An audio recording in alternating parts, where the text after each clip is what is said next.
All right. Good evening and welcome to the Franchise Time Machine. Welcome to the Franchise Time Machine.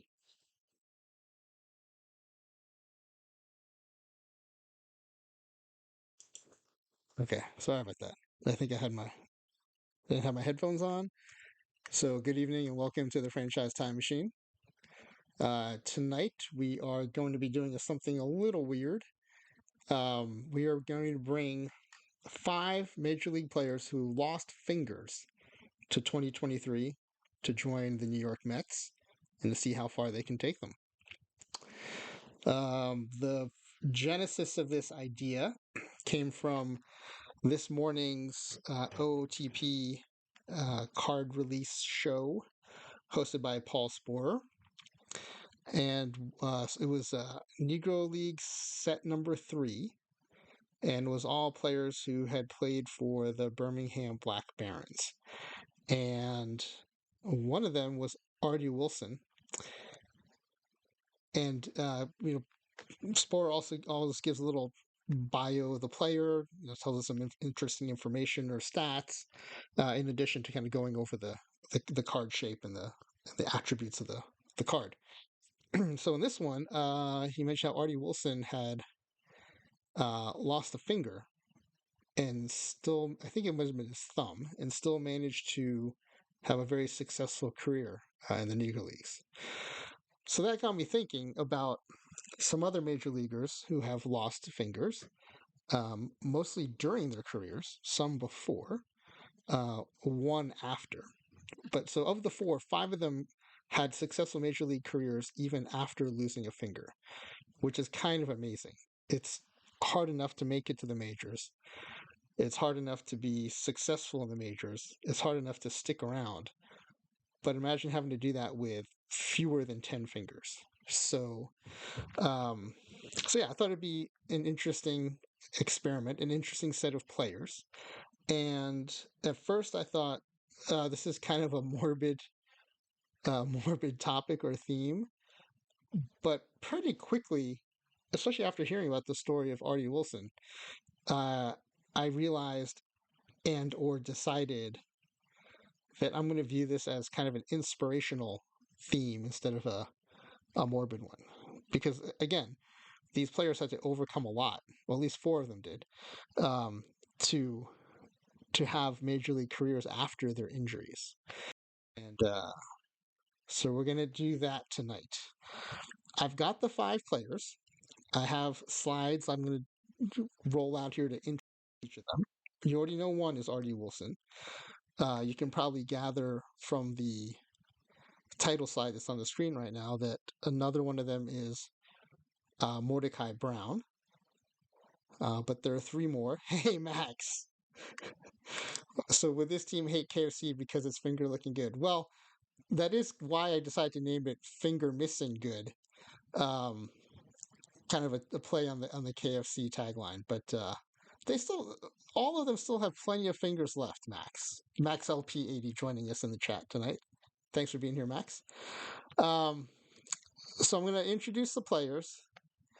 We'll go through their baseball reference profiles to pick out their peak seasons, because as we've this reminds me, I don't have my notepad set up here. Let me pull up my notepad real quick. The notepad is how we're going to create the text file that will allow us to quickly and easily bring these players onto our team. So we'll go into baseball reference together. We'll pick out their peak seasons. So this is the one we used for Willie Mays on our last stream, right? It's his player ID, the year we want to grab, and the destination team. So this time around, we'll still use the New York Mets, the 2023 New York Mets. So we'll still keep the NYM. We'll find the five player IDs, which I'll show you how to find in Baseball Reference, and then we'll pick their peak seasons together with the chat, and then so we'll bring these five players minus their missing digits from their peak seasons into 2023, and we'll see how they do. Um, to give you an idea, so we're bringing in five players. Last night we brought in four players, but they weren't any four regular players. These were four versions of peak Willie Mays. So let me find. I pulled the stats from that sim, which were pretty interesting. So we'll see how these five missing finger players do compared to the four peak Willie Mays. But here's an example. Here's what those Willie Mays stats look like.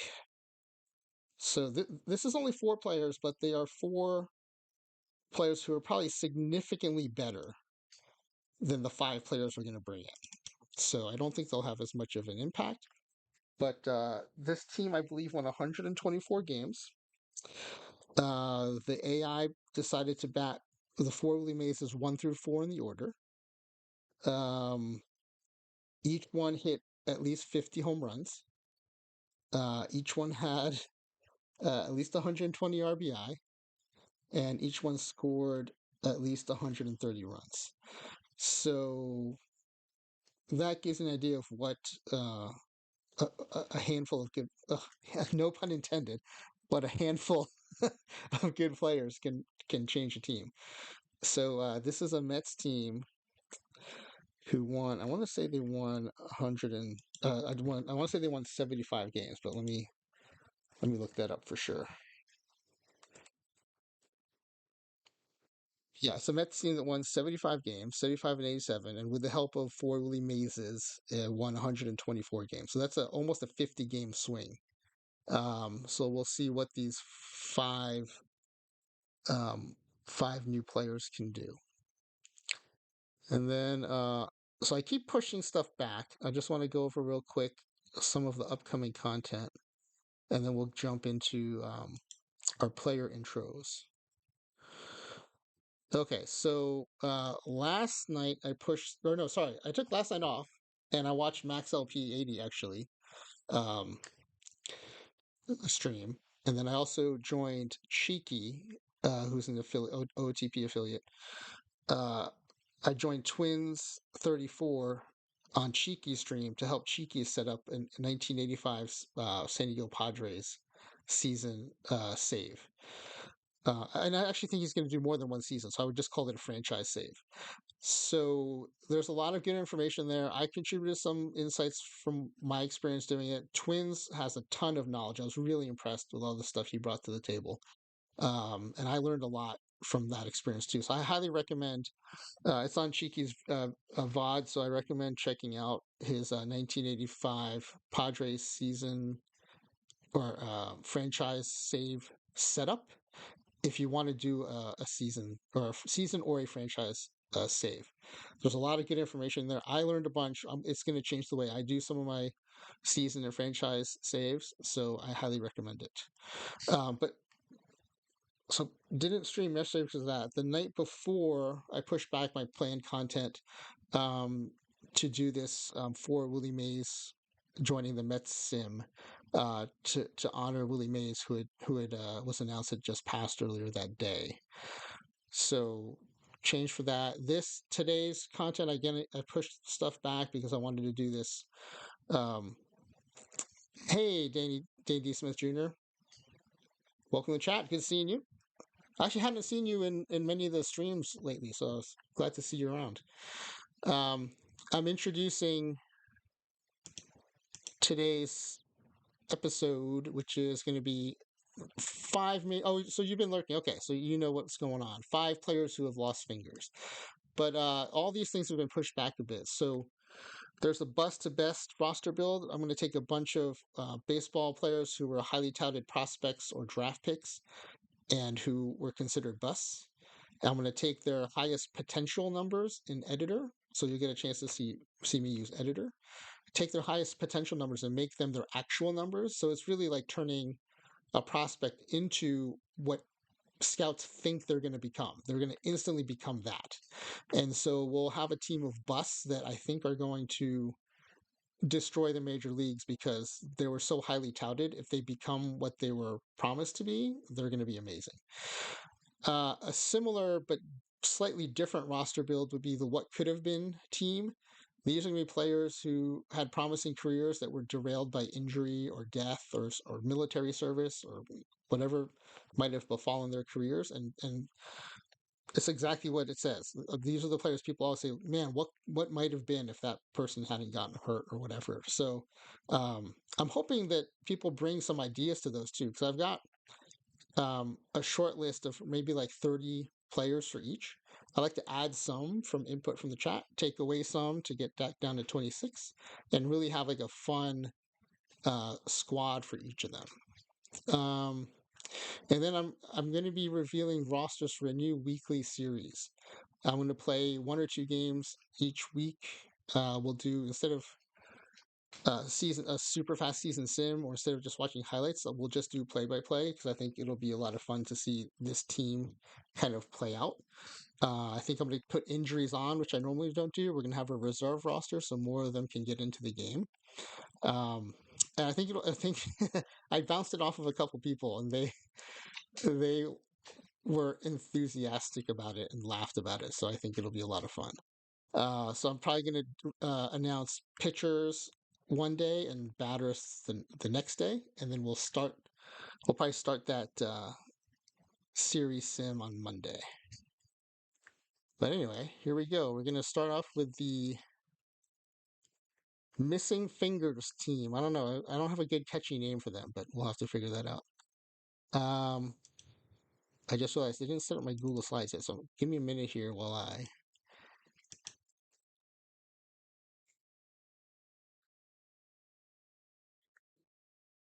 hold on. I have to get my slides so I can show them on the screen. I forgot to do that. That's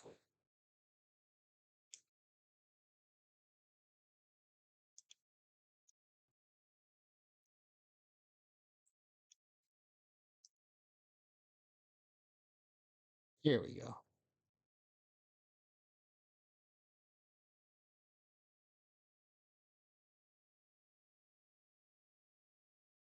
Hold on, just getting everything centered.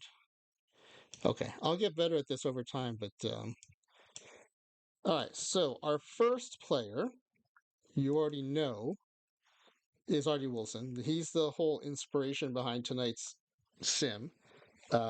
Sporer talked about him during the Negro League set number 3 launch today.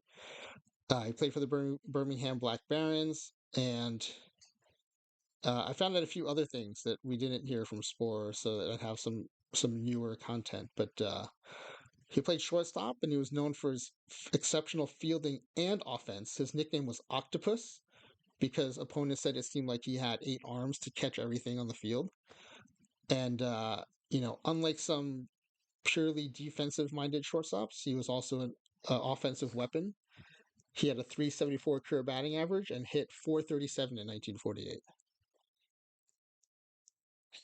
Berkeley said, "You thought tonight's stream was a relaxed list of 26." Well, unfortunately, the top 26 of us on that list still don't have very good major league stats, so I think we're going to go with this one for today. Um, and as you heard on the stream, he lost most of his right thumb in a factory accident as a 19-year-old. And when you think about, he threw righty, so it's his throwing hand, and he batted lefty, right? So it's his lead hand. Is missing a thumb on that. I think missing a thumb on either hand on batting would be hard, but I think it's harder when it's your lead hand. Um, he still had a very successful career. So he's the inspiration for this stream, and he is the first player I added to the roster. So then the second one, who you saw on the title page, is Mordecai Peter Centennial Brown, also known as Three Finger Brown. Oh, you know what? I forgot to update his team. I apologize. He did not play for the Birmingham Black Barons. Oh, you know what though? This is perfect. I can actually update it on the fly because I'm doing slides instead of um, images. So let me go into the slides here, and we can fix it live. So for some players who played for multiple teams, I kind of had to make a call, but he played the vast majority of seasons for the Chicago Cubs. So I can just update it here. Perfect. Okay. So most people, I think, know the story about how he lost a finger to farm equipment as a child. What I didn't know was he then later fell while chasing a rabbit and broke the other fingers on his hand. And so, and I also think maybe some people haven't seen what his hand looked like. And I found this image of a poster online, and you can see actually like that index finger is missing from the farm accident, and you can see some of his other fingers are kind of bent and crooked because of the breaking of his fingers while chasing that rabbit. Um, and of course, the incredible thing is this happened to his throwing hand, and he still went on to become a very effective pitcher. And some, including himself, like attribute his success to the fact that he could hold the ball differently because he was missing that finger, and believed, whether it's true or not, believed that it allowed him to throw a better breaking ball and have more movement on his pitches. So he's the second player on our roster. The third player, and this is the only one who didn't play Major League Baseball after losing a finger, is Jose Canseco. He also played for many teams. I put Oakland Athletics because that's who I think of him playing with the most. I do think he played the most with them. He came up with them. So I feel fine putting him as an Oakland Athletic here. Um, I put that he claims he shot off his left middle finger while cleaning because he had claimed other things previously. So that's kind of become the official story that he shot it off while cleaning a weapon in October of 2018. But one of his initial claims was that his finger fell off during a poker game. And that's why I say that he claims he shot his finger off, because he said many things over time. But he was an incredible player. He had 462 home runs, was part of the Bash Brothers with Mark McGwire, and had a 40-40 season in 1988. Of course, he's also had some infamous moments. In addition to shooting off his finger, he had a fly ball bounce off the top of his head over the fence for a home, over the wall for a home run.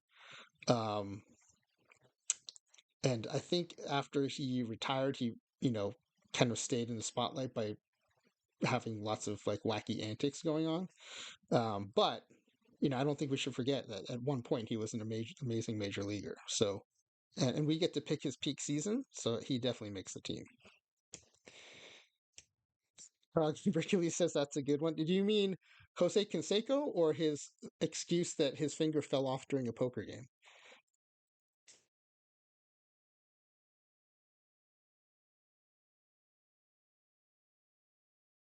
All right, the third player we have is I was thinking about maybe having you guys guess the finger falling off. Yeah, that is a good one. Hey, Ezra Denny rating. Thank you very much for the raid. Appreciate it. I had fun in your stream earlier. I hope the end of it went well. Sorry I had to leave a little early to get set up here, but we are just introducing our players. Uh-oh, why are we hiding the baseballs from Ezra? What happened on the stream?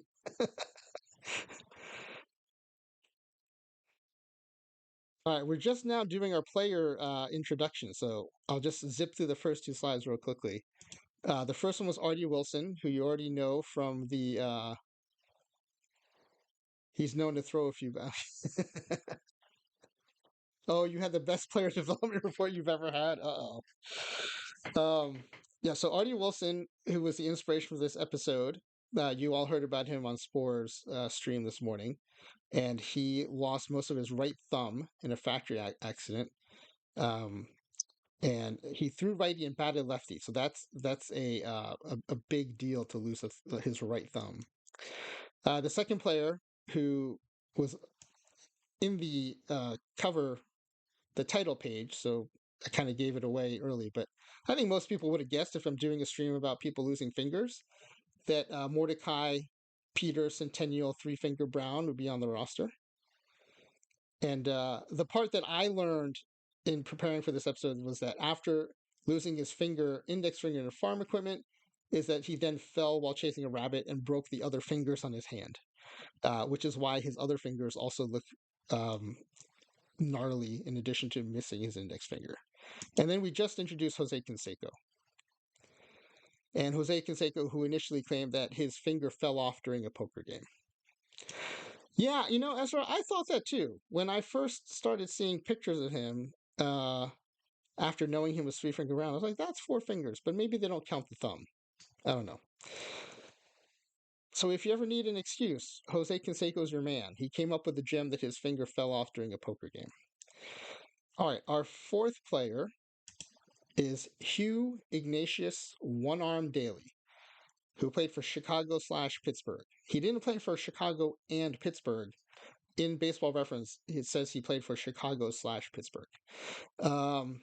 And he's called One Arm, but unlike Pete Gray, I don't know if you guys know Pete Gray. He played for, I think, St. Louis Browns, maybe. But Pete Gray lost an arm and still made it to the majors, and I think played a few games. But they called him One Arm Daly, but really he had one hand. And he was one of the first power pitchers. He struck out 403 batters in 1884. He came up at 34, and I thought that was interesting for a guy with one hand. He was known for his violent temper. So I'm assuming he was really violent if he was known for that more than the fact that he had one hand. Uh, to the extent that he changed six teams in his 6 seasons there, including 2 stops at the same team. And I found this article. I have to read you an excerpt from it. It was so good. Um, Here, bear with me while I find it.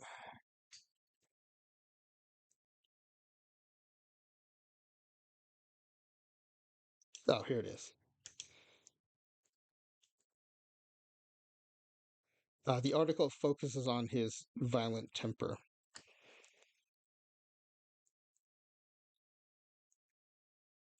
Daly's horrific, cuss-laden in-game outbursts towards the opposition, umpires, fans, and teammates reduced what should have been a superstar major league career to 6 short years of bitter memories, embarrassments, and burned bridges. No team ever re-signed him for a second season. And it must have been pretty bad if a guy can strike out 483 batters in a season and still not get re-signed.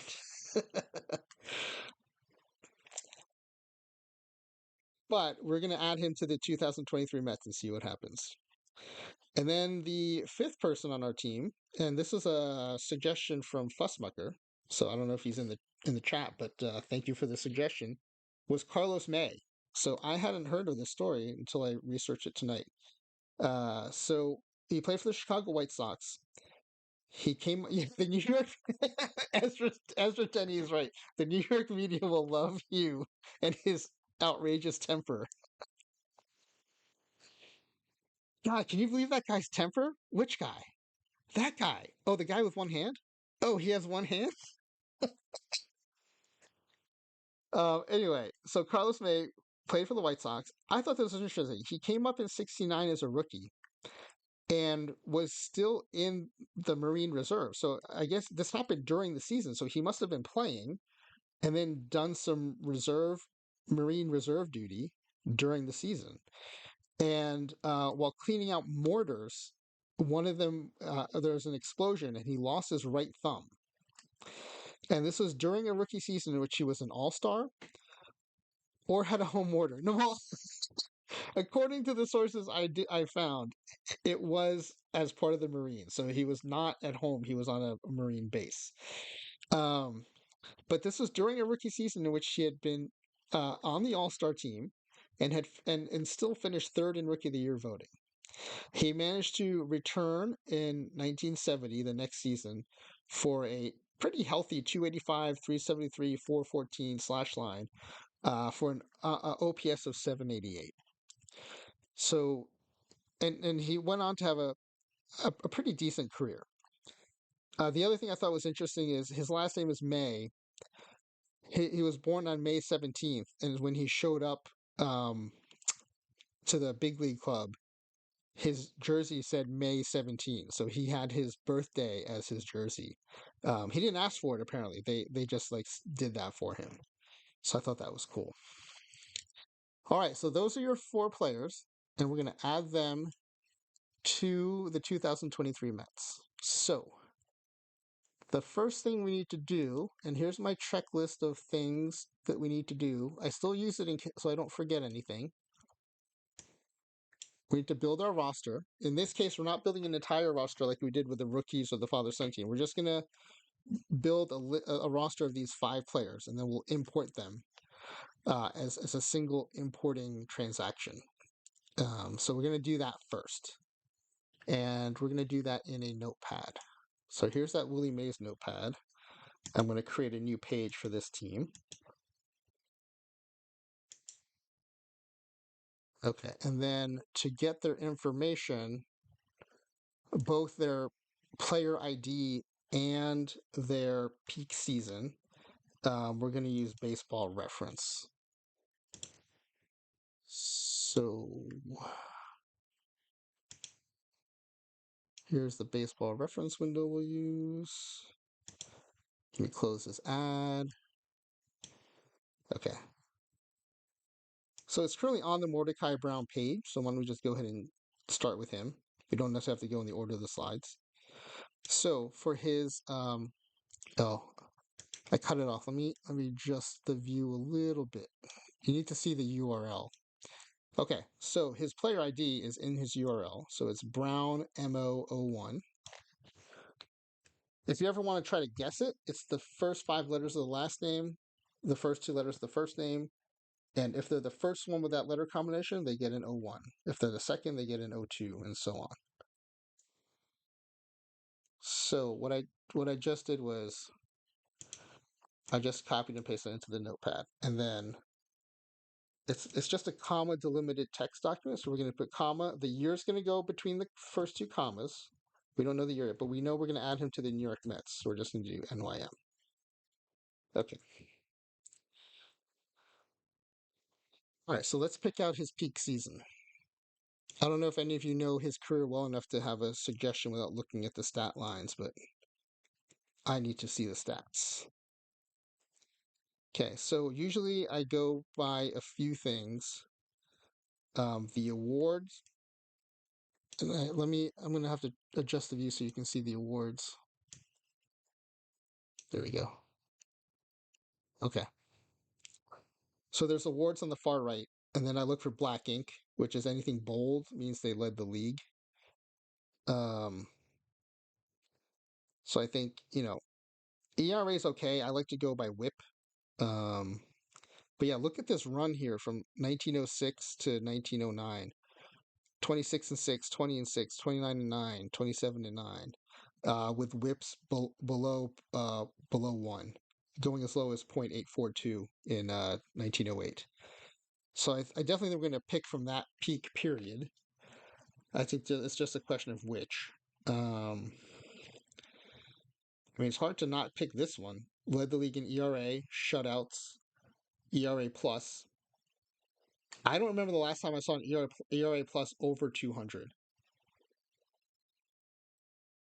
That's amazing. 2.08 FIP, 0.94934 WHIP.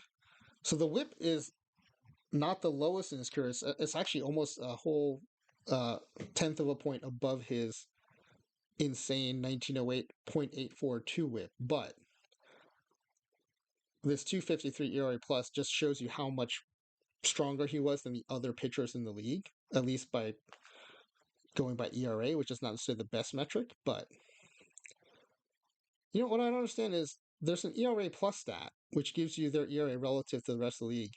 But if we know ERA is kind of flawed, I don't know why we don't have a whip plus stat, which then would give you the whip relative to the rest of the league. Because I think by now most people agree that whip is a better assessment of performance than ERA, but we don't have that. So I think I'm going to grab this 1906 season, unless anyone in chat has an objection. This looks like a really solid year. And the crazy thing too is the number of complete games thrown, but also that he had saves that year. Okay, Max LP says '06 is clearly the best year here. I agree. So we're going to go back to the notepad and just enter in an '06, a 1906. Once I learned how to do this, it was crazy how easy it is to just build a roster and download it fast. Okay. All right, so we're done with Mordecai Peter Centennial Three Finger Brown. I think now let's go to the person who inspired all this. Let's go to Artie. Now, we might run into a problem here that we ran into with Josh Gibson too, which is OTP 25 came out before the announcement that the major leagues were going to recognize Negro League stats as part of Major League. So here, I'll actually show you what happened with Josh Gibson.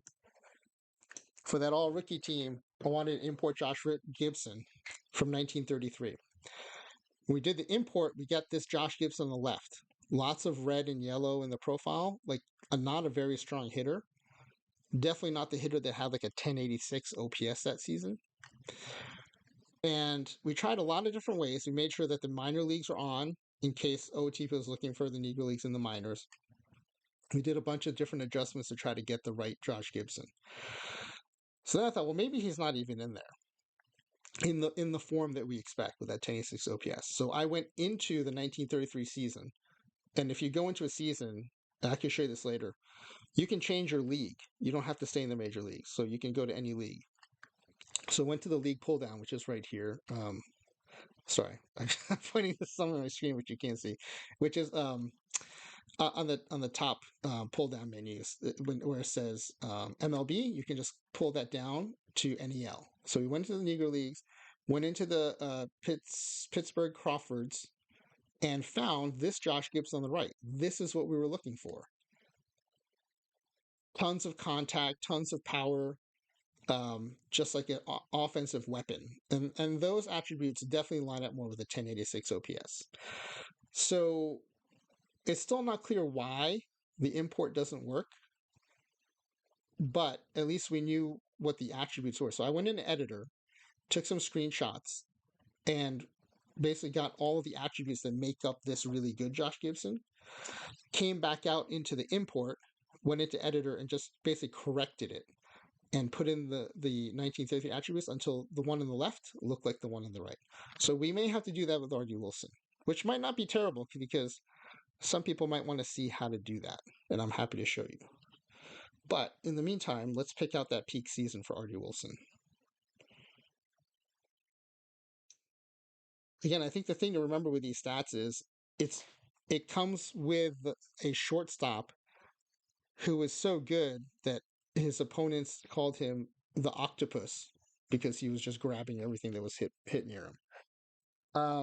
I mean, the thing that jumps out at me is the black ink in 1948, where he hit 433 with a 500 OPS.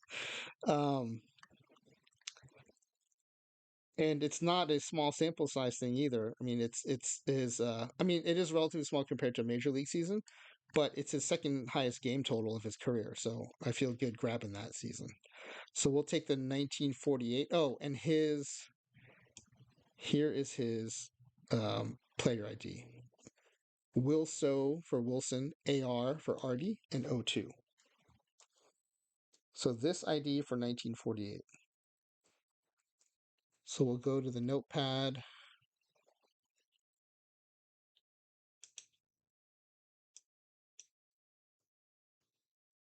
And we'll just paste this stuff in, comma, 1940. Oops. I deleted that space. I don't know if I had to, but I know it works without the spaces, so I'm just going to go with that. Okay, so we got Mordecai Brown, we got Artie Wilson. So I think let's do Jose Canseco. The other interesting thing will be, who is the AI going to cut from the Mets to make room for these players?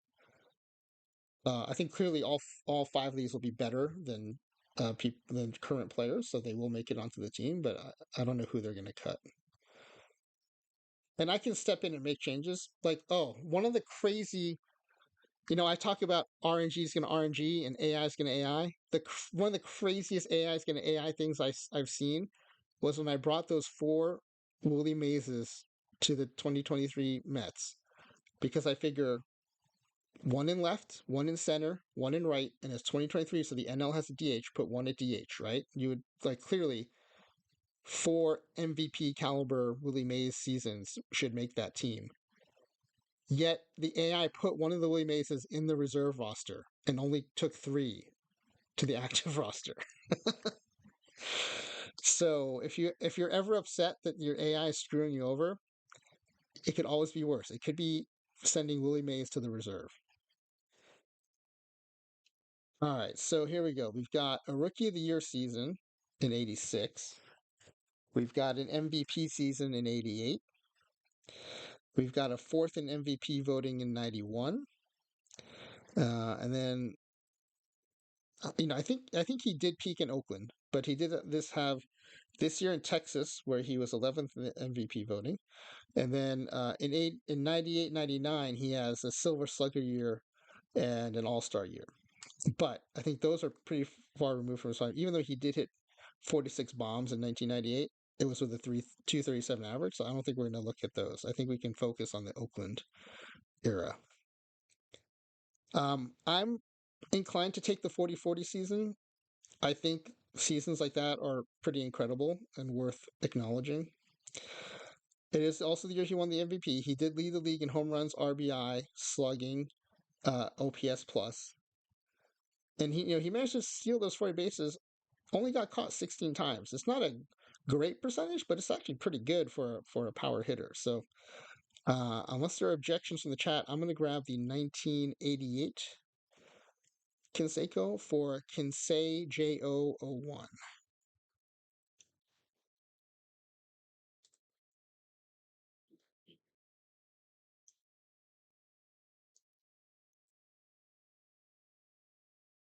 So we'll paste that in. 1988. And he's going to go to the Mets. All right. So next up is who I think might be the most interesting player we're going to add to this team is Hugh Ignatius One Arm Daly. He of the terrible temper.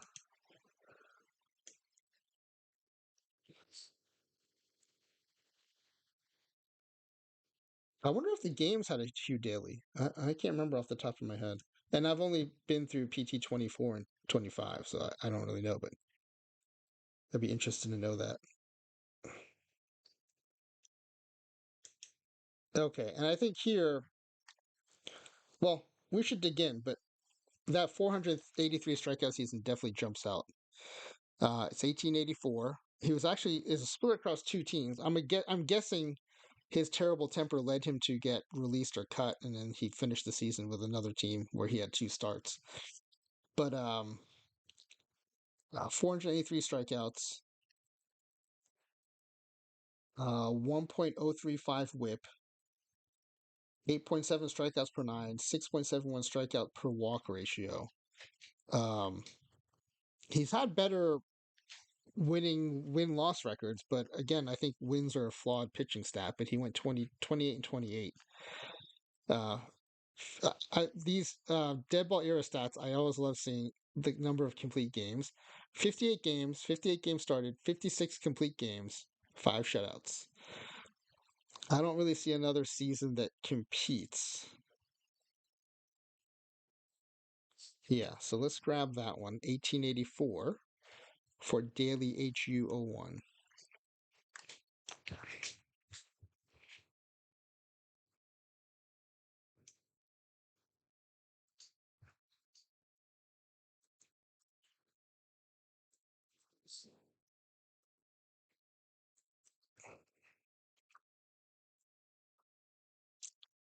All right.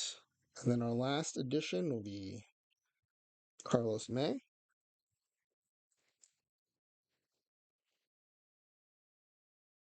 Max is lurking when he gets it up. All right, man. All right, Carlos May. Well, before I forget, let's grab his player ID. Now, for someone like Carlos May, whose last name doesn't have 5 letters, it's just basically like however many letters he has in the last name, and then the first letter's the first name, and then 01. So you don't use like any filler letters like Z's or X's to get to the 5 letters. You just go with whatever they have.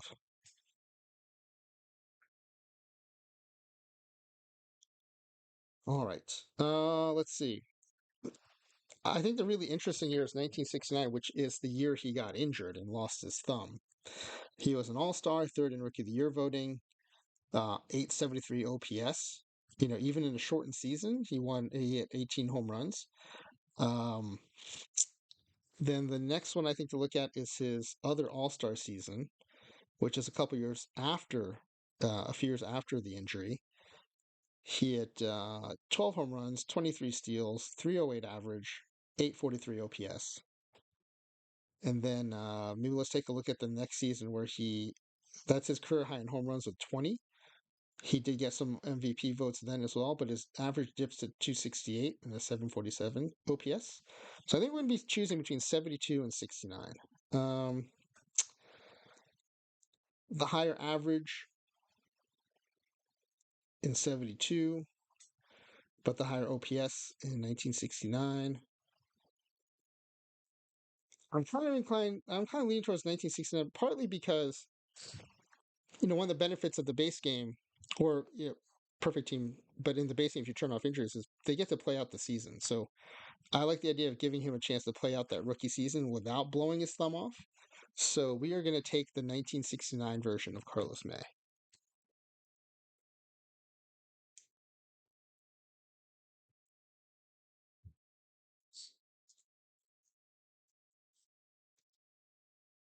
All right, so now I'm just going to save this file.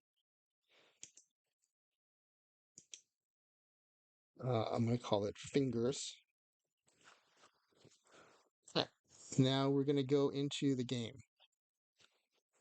You know what? I rebooted. So every time I play OTP for a while, my system starts to get really slow and laggy. Definitely not great for streaming. So I rebooted it right before starting the stream, and I forgot to restart OTP. So let me just. Okay, yeah, we're set. Okay, so and thanks to Cheeky, I changed my settings for my streaming view so that you can see the pop-ups. What I didn't realize, um, OBS window type I was using, it was not capturing the pop-ups. And so I was talking about stuff and showing him to do things, and people weren't seeing all the pop-ups. So now we have that corrected. All right, so we're going to create a new game. It's a new historical game. We're not going to be in challenge mode because we want to be in commissioner mode. Default mode is what we're going to use. Now, we talked about this on Cheeky's stream last night with Twins 34. If you want to do a season sim where you want to add some uncertainty, where like you're not 100% sure how these real major leaguers' careers are going to develop, then we recommend something like career mode. It's not as like completely unknown as random debut mode, and it starts with like their historic starting point, but you don't necessarily know how they're going to develop. If you use default mode, which is what we're going to use, each year it'll recalculate your player's attributes. So each season it'll more closely follow their career trajectory. So the example I like to use is Brady Anderson, right? He like comes out of nowhere to hit 50 some home runs for the Orioles one year. If you're in default mode, when it gets to that season, it's going to do a recalc of his attributes based on what he actually did. And so that version of Brady Anderson will probably hit close to 50 home runs. And you know that's going to be coming. If you're in career mode, that 50 home run season might be like the peak of the potential column in his editor view. But because now you're in career mode, you don't know how the AI is going to decide he's going to get to that 50 home run season, or if he's even going to get to it. If you there's a setting where you can change the randomness of development too, and he may never get to a 50 home run season, or he might have a 60 home run season. So career mode makes it a little more uncertain and challenging. But for our one season sims, we're going to use default mode. And sorry for that tangent, but I know some people might want to, set up things like this, but maybe do it a little differently. I want to give you some of those options. So in our checklist, one of the things we want to do is make sure historic transactions are off. We don't want the AI trading any of our 5 fingerless players. We don't want the AI bringing new players onto the team. So we're going to you choose that here at this stage. And the default now is for them to be off, which is great, but I still have it on the checklist because I want to make sure. And even though it's a 1 season sim, I'm going to turn expansion off. Oh, and I mentioned the recalc before. This is where you choose the settings for the recalc. Recalc just means in each new season, the player is going to act like they did in the actual season that you're moving into.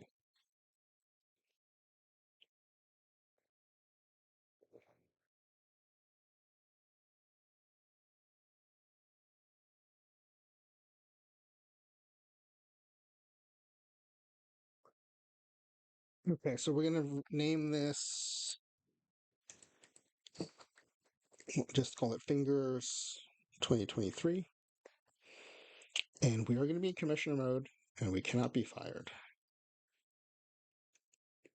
Okay. Well, let's set that up. I'll show you the other things we're going to do. We're going to turn injuries off. We're going to change the influence of popularity and all-star voting to off. It can be anywhere from high to medium to low to off. By turning it off, we'll ensure that all-star voting reflects player performance only and not player popularity. Because when you import players across time, it resets their popularity to 0 or unknown. So you can bring in like the most popular player you can think of, like Shohei Ohtani, and bring them to a different year, and his popularity will go to 0. And I want to see like, how well our players are doing. Are they doing well enough to make an all-star game? So I turn that to off. And then there are a couple of settings here that just help the simulation go cleanly and help us keep our mailbox relatively clean so that we can find the all-star results, all-star voting results, and the postseason awards.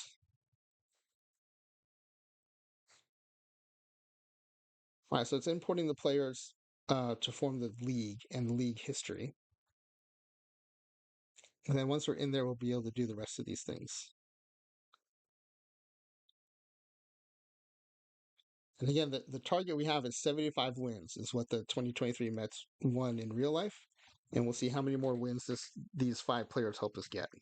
I don't think there's any doubt that we'll get more wins. I'm just adding like a Mordecai Brown alone should boost the win total. Although I know Hugh Daly might cost us more wins, so we'll see what happens. So we are going to take over the Mets.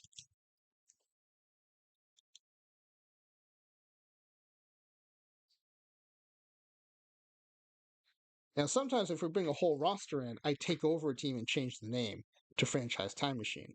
And when we do that, that's when in this notepad file, instead of N, we would put FTM for Franchise Time Machine. And all I have to do is make sure when I change the team name, I change the team abbreviation to FTM. Otherwise, the game will bring the players in and not find the destination team. But for today, and for the Willie Mays sim the other night, we're just adding players to the Mets. We're going to use the NYM designation for the New York Mets.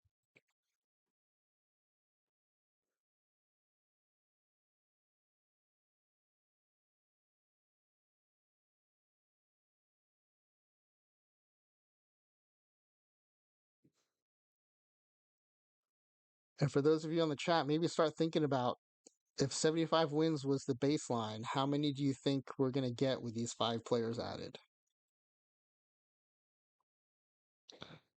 All right. Max says all that stuff is beyond my OTP brain right now. Gumbercules weighing in with 91, Max with 92. I think I'm still affected by that Willie Mays performance. I'm gonna say 103. It's adding 28 wins, but man, like some of these historic players make a huge difference. All right, so here's what we're gonna do. We're not gonna clean out the roster, which is normally what I would do if we're bringing a whole team. But here here's a more specific. Here, okay, here's the more specific, the actual importation part. We built the roster, check, in that notepad file. We started the season, check. We're about to do this part, the import and edit your players. Okay. And so for the import, I have a little more detailed checklist, which is prepare the destination. Now for this, we don't need to prepare anything. If we're bringing a whole team, I would delete the roster, but we're not going to do that. And everything else we're going to do is going to happen in the free agent page. So we'll go to actions, import historical players. It'll ask from which database. We're going to select historic database. And then instead of adding their IDs and years individually, we're going to upload that text file. And you'll see how easy it is to do multiple players at a time. All right, so I'm going to take you to, so don't need to delete the roster. We're going to go straight to the free agent page. Anytime you create or import players, you're going to do it from this page. All right, here's the pull down window, or the pull down button, actions. Here's create when you want to, make up players you want to add to your world. And here's import. Okay, so which database? We're going to select historical underscore database. And then at the top of this window is where you can add players individually. The problem is you would add a player ID in the year, you would hit import player, and it would churn. And then you could do this again. Well, almost the same amount of churning happens if you use this, which is click here to select file. We're going to update this fingers.txt file, which has those 5 players and their peak seasons in it.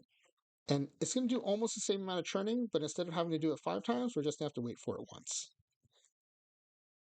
So it's now taking those 5 player IDs, finding those seasons in the game, and bringing those. I mean, I'll call them cards because that's what we call them in Perfect Team. It's going to bring those 5 player cards into 2023 and add them to the Mets roster.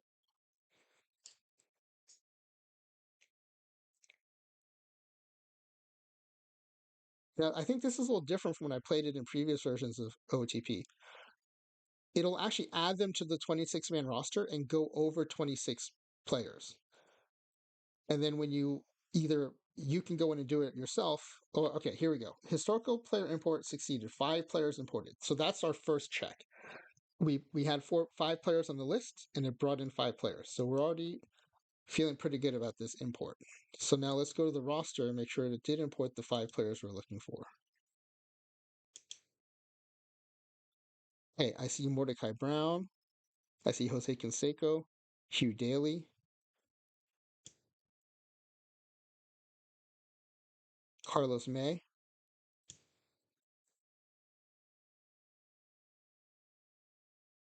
and Artie Wilson. Okay. I mentioned that Josh Gibson problem, right? The 2 Gibsons. The import gave us this weak Gibson. We wanted this really good Wilson. Well, if you look at what happened here, it looks like we got a really bad Artie Wilson. Okay, this is not the Artie Wilson we want.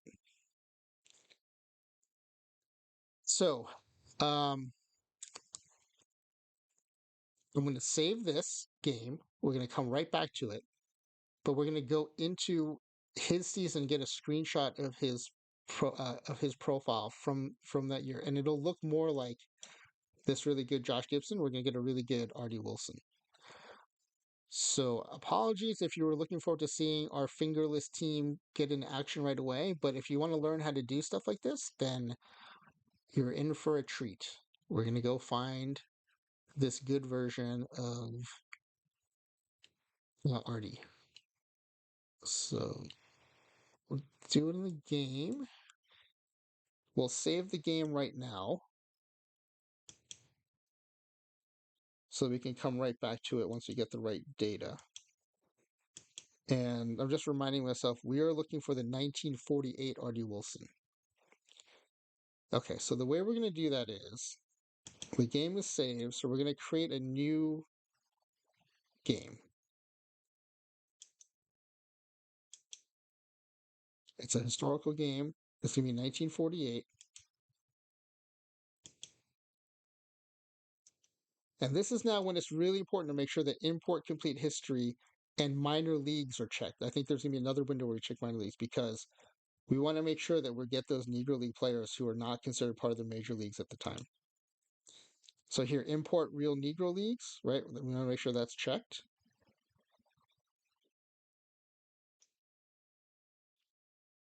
I don't really care about the rest because we're just creating this season so we can go in and find the profile of this one player. It's a lot of work to find one player, but this is how I found you can do it, and you can correct for that importing error when it comes to Negro League players. It happened with Jackie Robinson on that all rookie team too.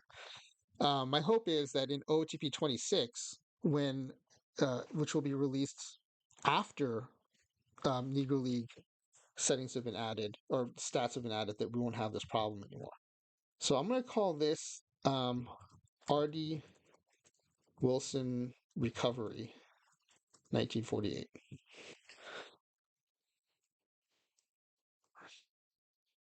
Actually, I'm going to call it 1940 Artie Wilson. The reason why is if we have to do this in the future, I may not have to create a new 1948 season. I can just reference the Artie Wilson season. Because, well, it doesn't take a ton of time. It does take time. All right, so again, we're creating this whole 1948 sim just so we can go in, switch league to Negro leagues, go to the Birmingham Black Barons, find Artie Wilson, go to his editor page, and grab screenshots of his profile.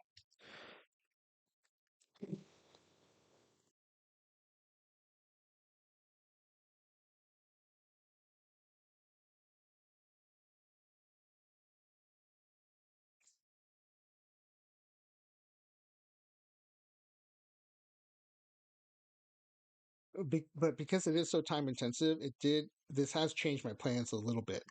I did want to create a team of Negro League All Stars, start them in 1947 in the majors, which is the year Jackie Robinson broke the color barrier, and start working backwards. Take that roster and take it to 1946, take it to 1945. And, I think a team of Negro League All Stars is going to destroy the major leagues and just like see what happens.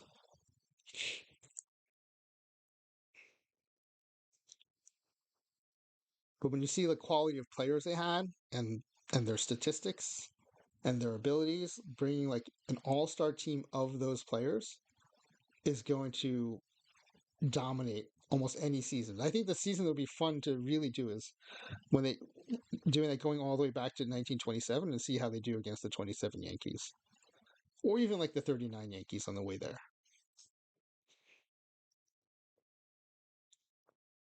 So you can imagine, like, if I were to do that, I would have to do this for multiple seasons.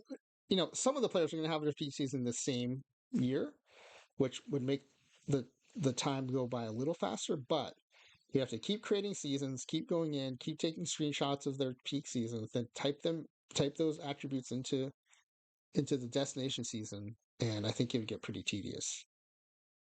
Once their stats are fully in the major leagues, then all we have to do is put them in this notepad file, right? Except it'd have 26 of them, and you just use that over and over. You don't have to do all this corrections. And right now we can't do that because of the way the Negro League data is importing. So looking forward to when that gets fixed. I'm kind of curious to see if the same thing would happen if you bring in KBO players, or if we ever get league redacted data, if we'd have that problem too, bringing data from Japan. I just said Japan. I did not say which league in Japan. I did not say the unredacted league redacted. I just said Japan.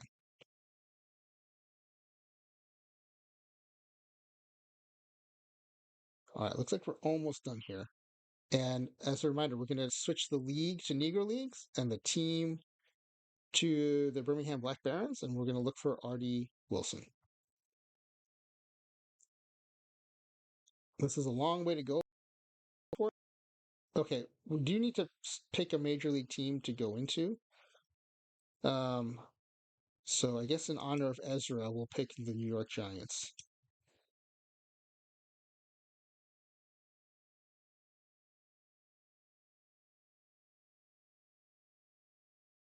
Well, I guess in honor of Ezra and Willie Mays.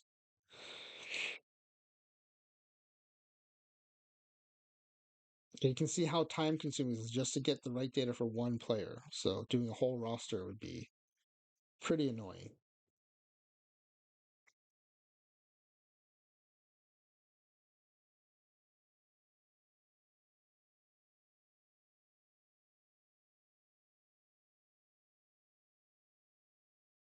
Okay, so if you go up here, you see this MLB.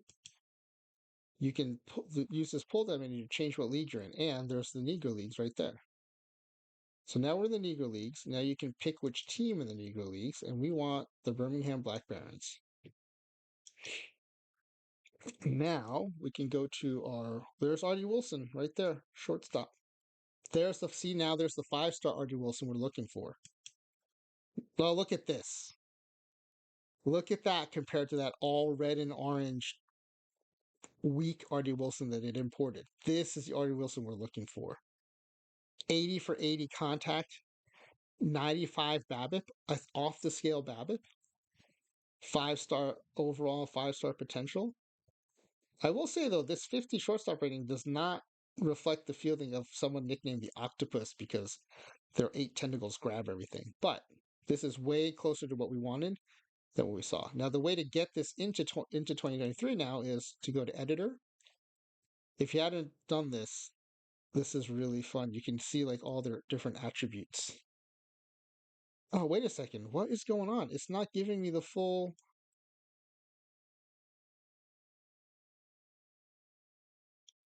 So with Josh Gibson here, I can show you.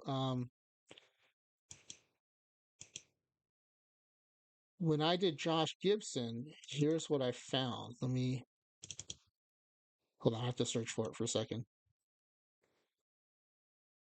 Where is Josh Gibson?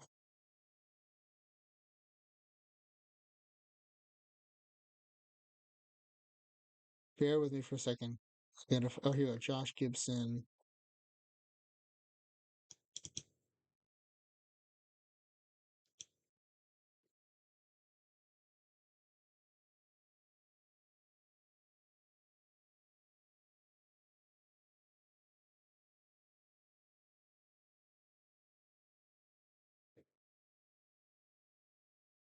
Sorry, I'm looking for the screenshot of the Josh Gibson stats, and probably I did not organize my screenshots very well. Okay, here we go. When I went into Josh Gibson 1933, I saw this under editor, right under batting stats. Oh, you know why? We're not in commissioner mode.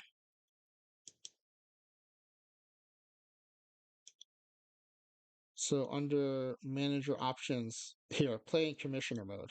All right, thank goodness. Here, I'll show you sorry.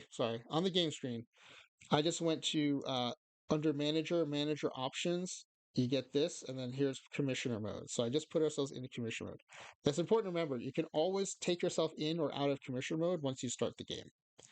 All right, so now that we're in commissioner mode, well, you should see something that looks more like that Josh Gibson screen when we go to see Artie Wilson again.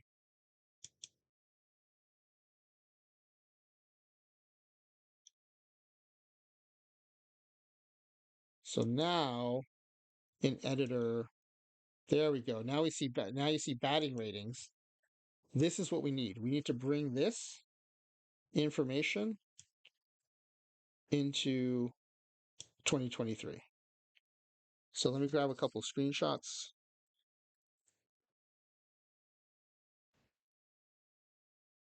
And then it's a little annoying, but the last few rows here don't get captured, so I'm going to do a second screenshot.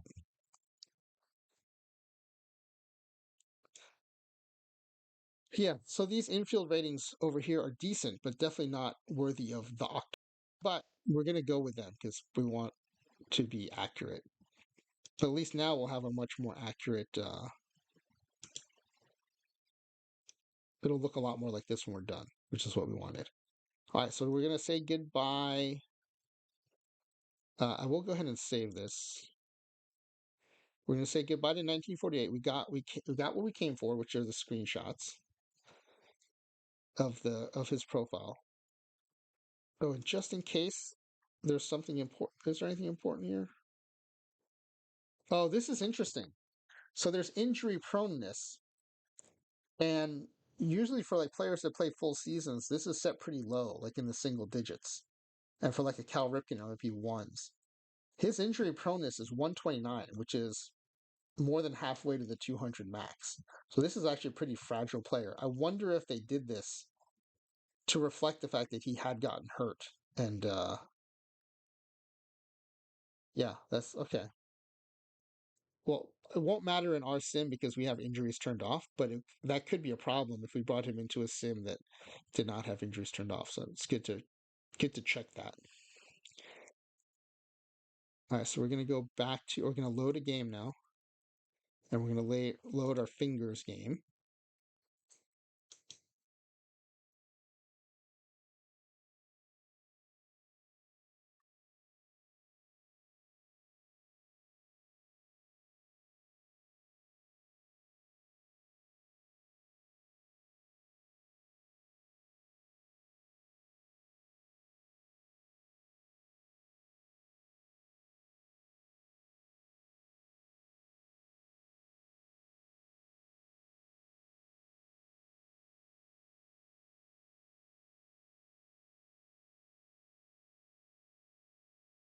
Okay, so we're back in 2023. We're gonna go back to that weak Artie Wilson that was imported, and we're gonna correct it and make this right. You see how much red and yellow there is, right? That's completely different from that.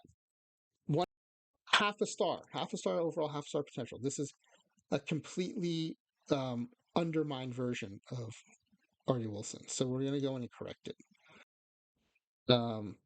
The one thing that's better here is his injury rating is only 35, but we're not using that anyway. So yeah, you can see his BABIP numbers, avoid Ks, super low. Yeah, so I'm just going to, I'm shot, which you don't see, but you can just watch. As I change these numbers, you'll see the overalls over here on the left change, and you'll see this row here, which is really nice.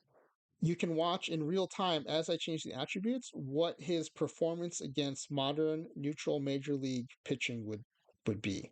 So right now this profile is a .085 hitter with a .246 OPS, which is not what we want. So as I update these ratings, you'll see those change. 556, 558, 489, 415, 418, 472. Okay, already you see we're up to a 116 average and a 310 OPS. But as I add his gap power and I, those will improve even more. 371, 378, 284, 252, 257, 137, and 411, 417, 350. Okay, something is still wrong though, because this still has us at a 124 batting average. So did I? Okay, why is this overall BABIP 55? That's not right. 556, 558. Okay, for some reason that overall is not calculating right. I'm gonna try leaving this window and coming back to it.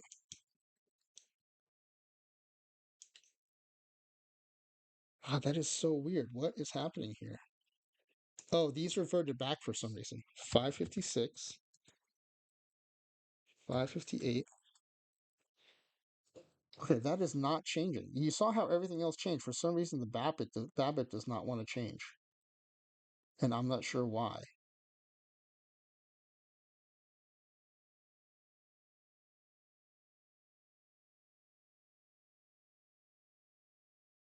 All right, the other thing we can do is my screenshot has these totals for the neutral regional environment, and I can flip it. I can fill this out. Then I can press a button that says current create current ratings based on stats. So that's the other thing you can do. If you have a stat line in mind, you can enter it in here, And then pressing the button kind of flips what we're doing and we'll fill out the ratings based on the stat line. So that's what we're going to try now. So the stat line we got from the screenshot is 550 at bats, 203 hits, 37 doubles, 6 triples, 8 home runs, 58 walks, 7 hit by pitch, and 100 strikeouts. So now create current ratings based on stats. Okay, now we got the BABIP up where we wanted at 559. This is actually even a little more juiced up than we got, but it's close enough, so I'm happy with this. And then on the screenshot, let me check the fielding. Okay, the fielding's a little different, but not much. 134, 118. It's a little better across the board. And turn double play 145. And his experience is 200.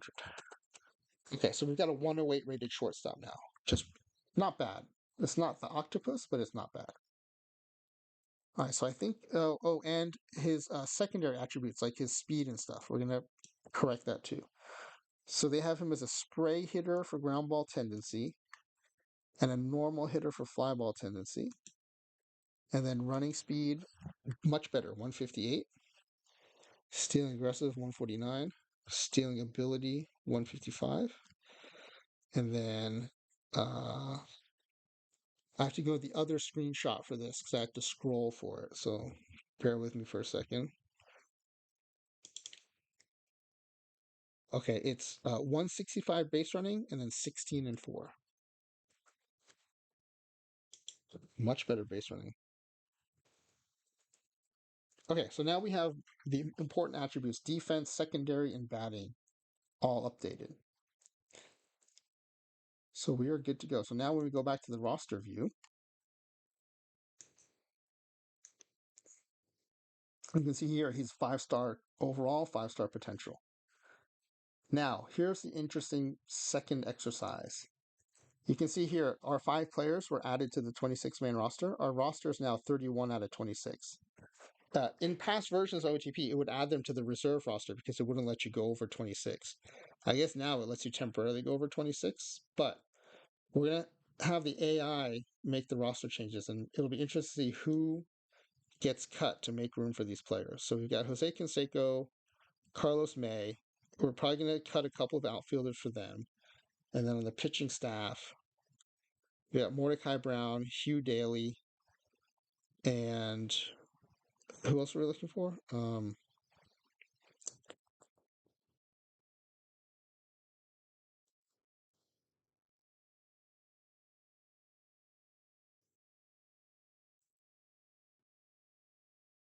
Artie. There's Artie.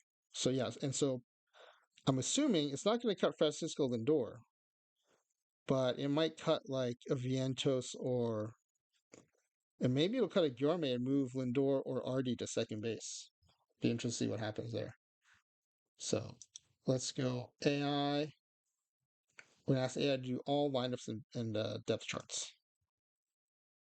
Okay, so let's see. Artie's still here. Canseco's still here. And Carlos is still here. Good. So I kept all the batters. And then Mordecai and Hugh. Oh, we didn't have him do the. Wait a second. Oh, sorry, wait. Did I do it from the roster page? Oh, no, I have to do it from here. Sorry. From here, I wanted to do the complete team setup, which includes the roster moves. So just a lesson learned. You have to be out here to do that first top level assignment to get to 26. Then we'll do pitching staffs and lineups. Do you want the AI to set up your entire organization? Yes. Okay, so it got us down to 26 players. Now let's see on the pitching staff. Do we still have Mordecai and Artie or Hugh? We do. And they're in the rotation. Interestingly, Daly's our ace, Mordecai's our number 3, and Scherzer's still our number 2.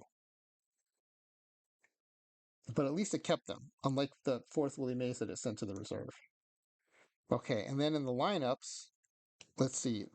There's Carlos May. there's Artie, and there's Jose Canseco. Great. So who did we lose?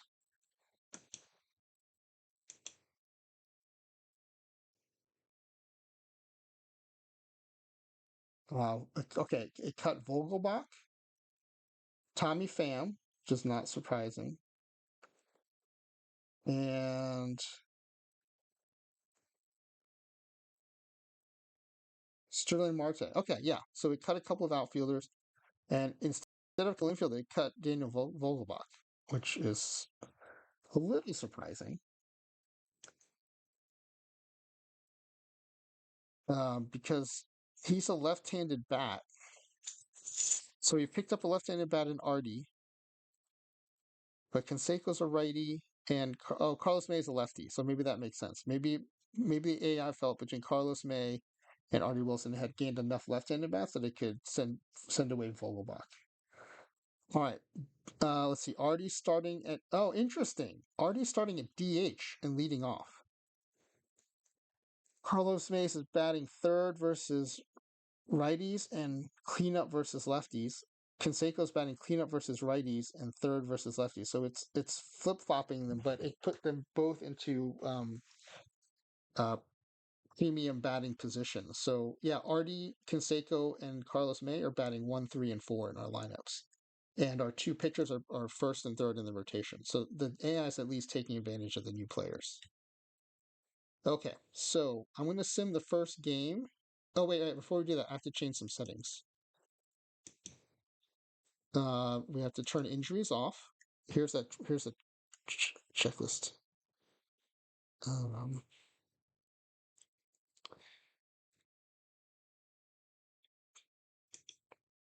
Here's a checklist. Historic transaction off when we set it. We have to turn off injuries and all-star popularity. So injuries are off. All-star popularity is under options. Um, Here it is. Influence of popularity and all-star vote. We're going to take from high to none. And also, I don't like when pitchers win the MVP award because they have their own Cy Young award. I want to see which batters rise to the top for MVP awards. I'm going to turn that off. Okay, and then in the manager settings, there's two ways when you do like a month-long sim. You don't want to keep having the sim get interrupted by emails and stuff. The problem with this do not disturb function is it gives the AI control. Even if you say the human's in control over here everything, using do not disturb undoes that. So we're just gonna turn off all the reasons for interruptions. And this is less important, but I'm gonna adjust the mailbox a little bit. This is more to make it easier to find those all-star votes and stuff. All right, now we're ready to go. So let's go to standings, or we're gonna do the first game. All right. At this point is when it sets up the season, so it's going to take a little while to think through this.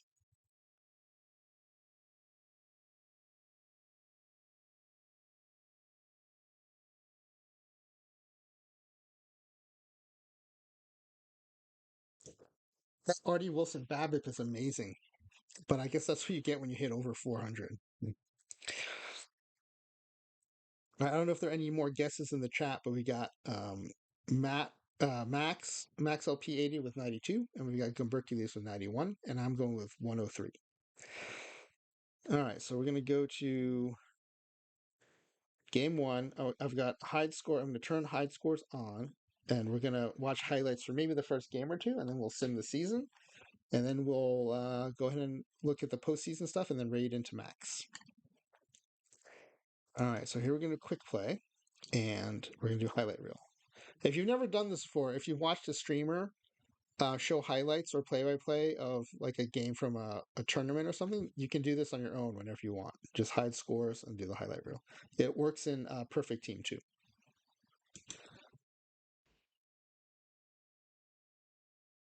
So I will apologize. My set system is not set up to optimized around replays, and frankly, I don't do this very often. So it may not look as cool as other streamers do, but we'll at least get to see what happens. So it has already taken us to the top of the six. You can see here It's already jumped way ahead. That's one of the drawbacks of highlights. But you can say maybe it's a benefit too because it skips past the boring stuff. So Jesse Luzardo is working on a two-hitter against us, and if Mordecai Brown is still in the game, he's working on a three-hitter against Miami, and it's shutouts on both sides. And we've got, oh, I forgot, we still have original Mets because we only brought in 5 players. So Gary Sanchez is going to lead off the 6th, and then we'll go straight to Artie Wilson after that. 2-2 count for Gary Sanchez, and that's driven into left field. And if it's fair, it's gone. It is gone. 370 feet straight down the left field line. So our Mets are now up 1-0.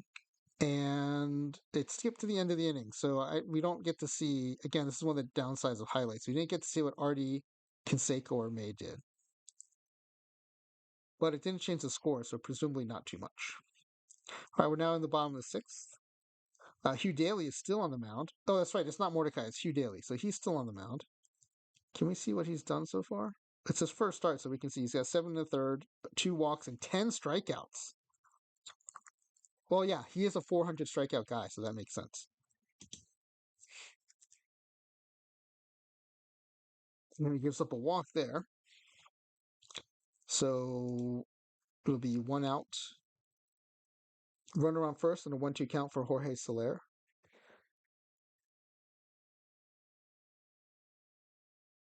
Looks like a lazy fly ball to right field. Should hold the runner at first. And looks like we got out of that inning. So we're back to the top of the 7th here for Brandon Nimmo. 1-1 count with 1 out. That's deep into the gap. That might have enough distance. And it's gone. So we're giving Hugh Daly a little more run support to get him through the game. He's still on the mound in the bottom of the 7th. That's a single up the middle to center field. The runner's going to round second into third, and the throw is not in time. And the runner trails to second. So we've got second and third with 2 outs. 0-1 count. Hugh Daly still in there against Nick Fortes. And that's a ground ball to short. Lindor picks it up and throws to first for the out. So they strand 2, and we're still up 2-0. Top of the 8th. Okay, we finally are going to get to see some of her batters do something here. Lindor's leading off the inning, and hopefully we'll get to see Canseco and May bat. And Lindor drives it to right field. That's gone. 3-0. I think that's 3 runs on 3 solo home runs, but we'll take it.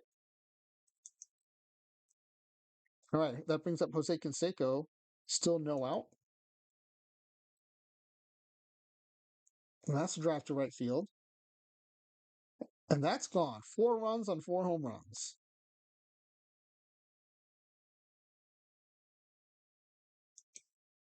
All right, well, it skipped Carlos May. Skipped all the way to the bottom of the 9th, actually. And so when it does this, goes to the last of the losing team's bats with 2 outs, it's pretty much giving up on the highlights, and this should be the last out. Ground ball to short. And Lindor makes the throw for the out. All right, so our fingerless Mets are 1-0 after beating Miami 4-0 to start the season. All right, that was pretty quick. I think we have time maybe to sim and watch one more highlight reel. So let's sim to the next day. All right, this is going to be, you know what? Let's quick play this. I want to see Mordecai pitch. So we'll just quick play this. We won't look at the, we'll turn high scores off.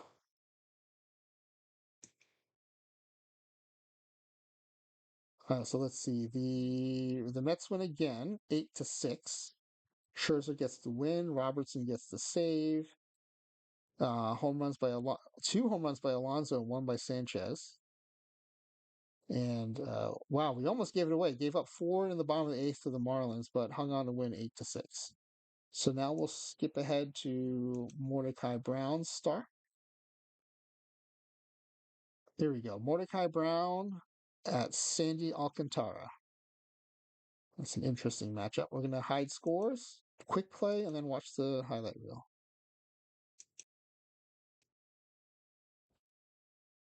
Well, we're 2-0. It's a good start.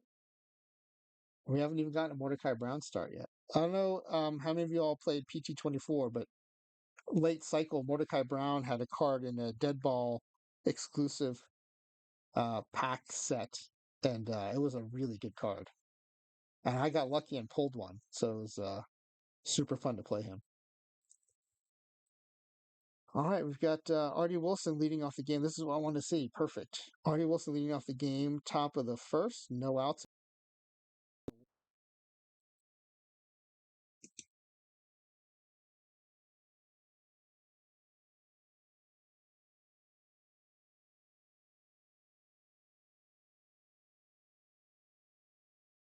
And that's a drive down the line. Should be extra bases.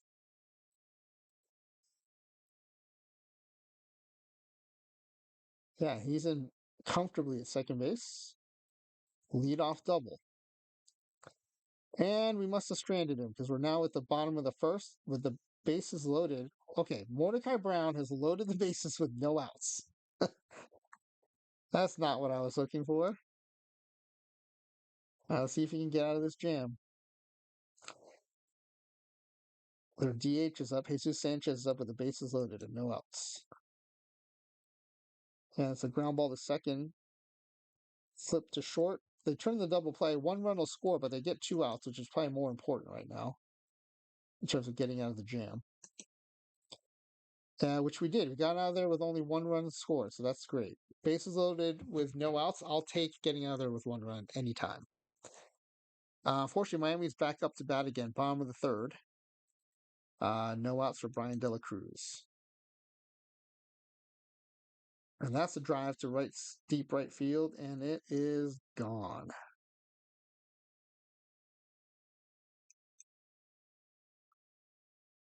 All right. Now we've got. Oh, well, at least we held them to one. We're now up in the top of the fourth.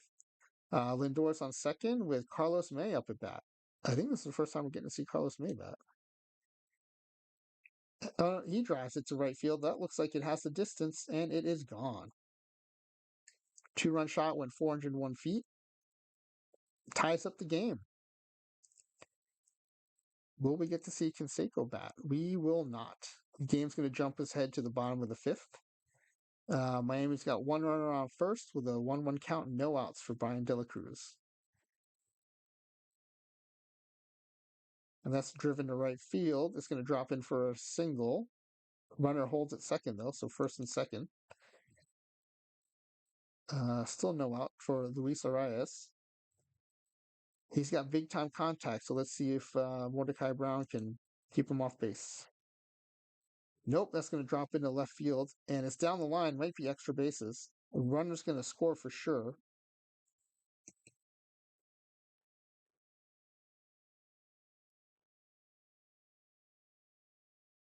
All right, we're holding in one again. So Mordecai Brown's been giving up a lot, but has been limiting the damage. But we're down 3-2, top of the sixth. We've got one runner. Carlos May is on first base, and Jose Canseco's up for. So two of our new players heavily involved in this play here. We got Carlos May on first, who is our starting left fielder this game, and Jose Canseco, our cleanup hitter and right fielder at bat, with one out. Andrew Nardi, left-hander, is now in a pitch for the Marlins. And that's a drive into deep right center field. It's off the wall. It's going to be extra bases. All right, Canseco's in at second.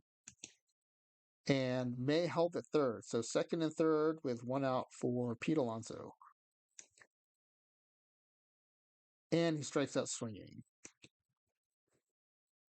That brings up Brandon Nimmo with two out now. Runners on second and third. And it's a weak ground ball to first base, flip to the pitcher, and we're going to strand two.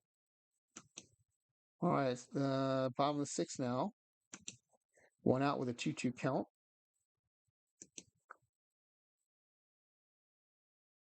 And it's a drive into left center field. The center fielder is just strolling after it.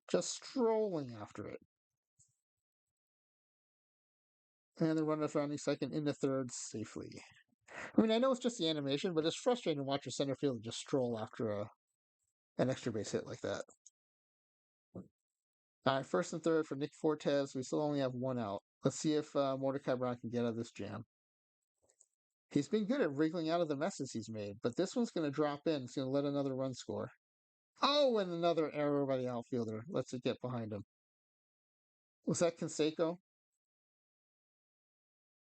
Yeah, it was Canseco. At least it didn't bounce off his head over the fence, but that's a pretty rough play there. And they score 3 in that inning, so now we're down 6-2. I'm assuming Brown got chased, but we'll see when we come back up to bat. We are now batting top of the 7th, down 4. 1 out, full count for Artie Wilson with 2 runners on base. And that's driven down the right field line. That's going to be extra bases. It's rounding around in the corner. Well, the base runners keep going.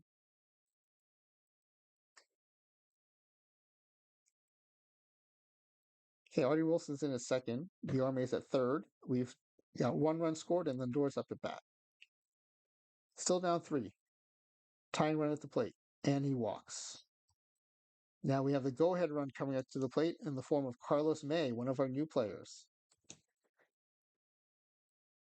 Miami has the infield in, and that is hit to left field. It's going to be an out, but might be deep enough to score on a sac fly. And it is. Cuts the lead down a little bit.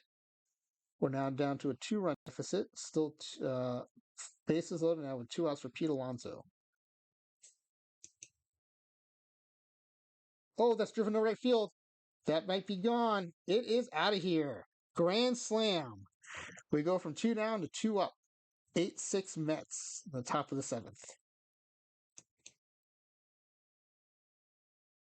All right, the sim is taking us now to the top of the 8th. Miami was held scoreless in the bottom of the 7th, so we're still up 8-6. Looking to add some insurance here going into the late innings. Gary Sanchez up at bat, and that's driven to the right center field for extra bases. It's off the wall. Center fielders picked it up, throwing it in to second, where Sanchez is in standing with a double. All right, well, we had a double, but didn't do anything with it, as we're now down to the bottom of the 8th. Miami's up with 2 outs for Garrett Hampson, facing now Brooks Raley in relief. And that's driven into left field. That's going to drop in for a single. 2-out single, which will, well, and that's it. Nothing happened with that one. So we are now up in the top of the 9th. Carlos May leading off. Again, one of our new players. A line drive into right field. That's going to drop in for a single. And that'll bring up, well, okay, skip past Canseco and Alonso, bringing up Nimmo with 2 outs. Carlos May still on first. Lefty-lefty matchup, but Nimmo is able to get a line drive into the right field corner. Looks like extra bases. The throw's going home. Cut off at first. Runner goes into third safely. And 1 run score. So we got an extra insurance run the top of the 9th. Brings up Miami with 2 out and a full count. Jorge Soler against David Robertson. And that's a ground ball to short. Throw to first to end the game. Well, that was a fun come from behind win for the Mets. All right, let's go to simulation mode now. I like to do that from the standings page because you get to see the numbers change as you go. And the other thing you're going to see is the league leaders and offensive categories are going to pop up on the sides of the screen. So for our NL Mets, it's going to be the right column. There's going to be a new right column that shows. And any yellow ink will be our players leading the top 3 in offensive categories. All right, so let's sim. We're already in April 1st, so let's sim the month.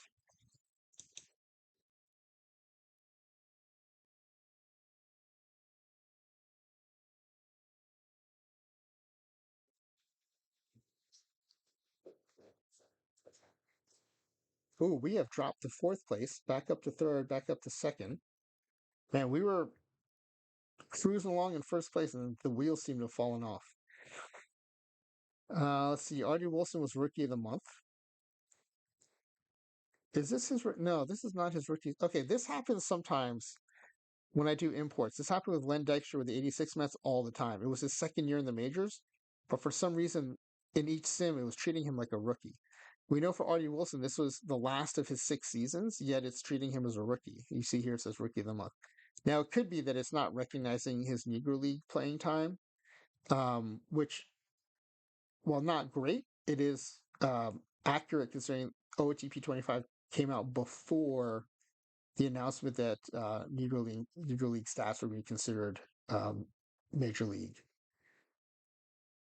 7-game extra base hit streak by Artie Wilson, a 6 consecutive strikeout streak by Hugh Daly, and another 6 consecutive strikeout. So Hugh Daly definitely living up to his strikeout king title. But we have fallen to second place here, 17 and 12 behind the 19 and 10 Phillies, 2 games behind. And let's sim another month.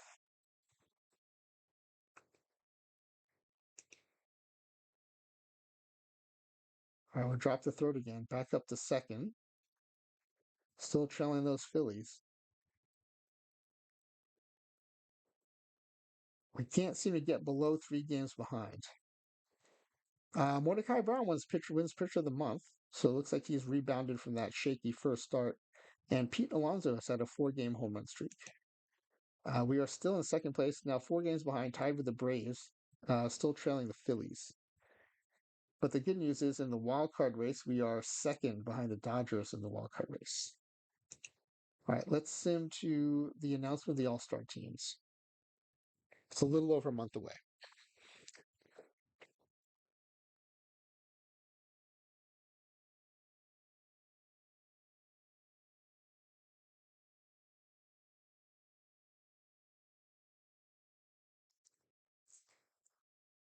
All right.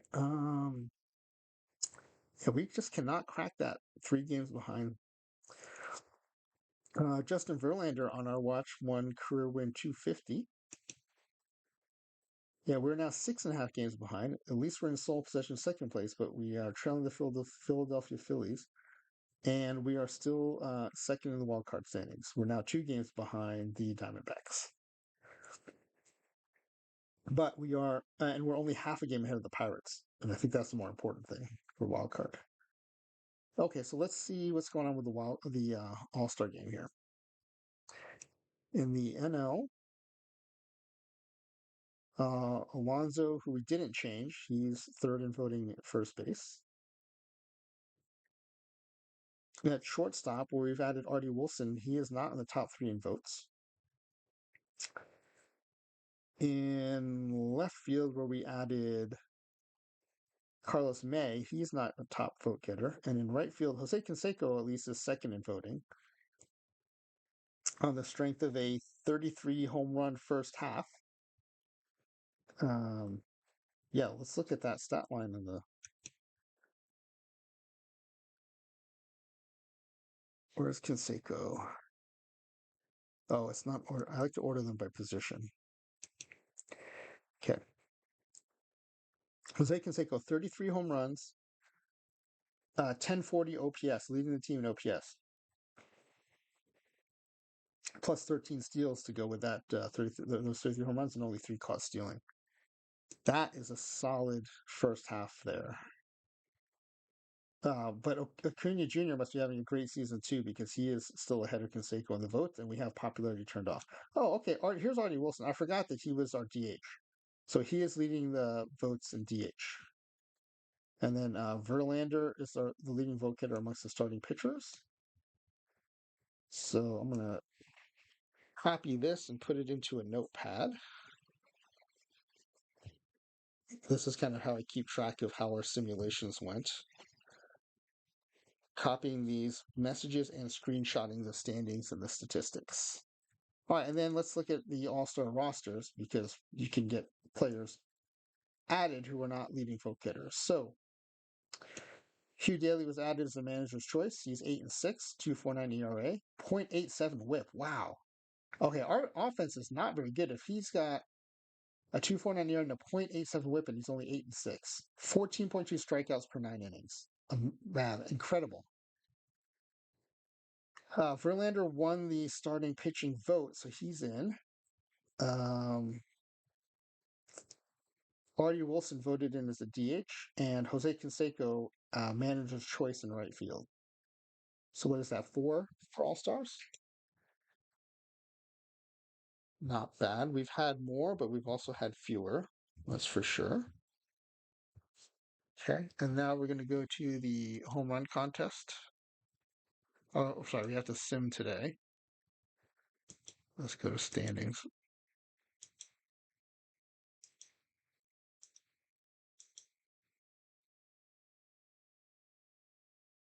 Okay, now we should be at the home run challenge. And now it's going to run. So Jose Canseco is in the contest, so that's fun. All right, let's finish the round here. And he's already out of the contest. JD Martinez from the Dodgers has knocked him out. Uh, Marcelo Zuna has beaten Freddie Freeman. Schwarber edged out Jorge Soler by one. And then Yanier Diaz beat Aaron Judge. Wow, Aaron Judge usually does well on this. Okay, so Ozuna and Diaz in the final. And Ozuna wins 8-6. Not really great performances, but we were knocked out. All right, and then we'll go to the All-Star game. We'll quick play it, and then just look at the box score to see if our players got in. All right, here's the All-Star game. We'll quick play it. We can show the scores. Wow, the NL wins 1-0. 5-hitter versus 4-hitter. Okay, let's check out the box score. The NL scored a 1 run in the third and then hung on to win. Okay, let's see if our players show up here. Here's Artie Wilson, went 1 for 2 with a walk, a strikeout, and one runner left on base. Jose Canseco came in a pinch hit and played right field. He went 1 for 2. And I think that's it. And then our pitchers, Verlander started 1 inning and 2 strikeouts. And that is it. Okay. All right. Kind of an uneventful All-Star game. All right. So now let's go back to the standings and let's sim another month.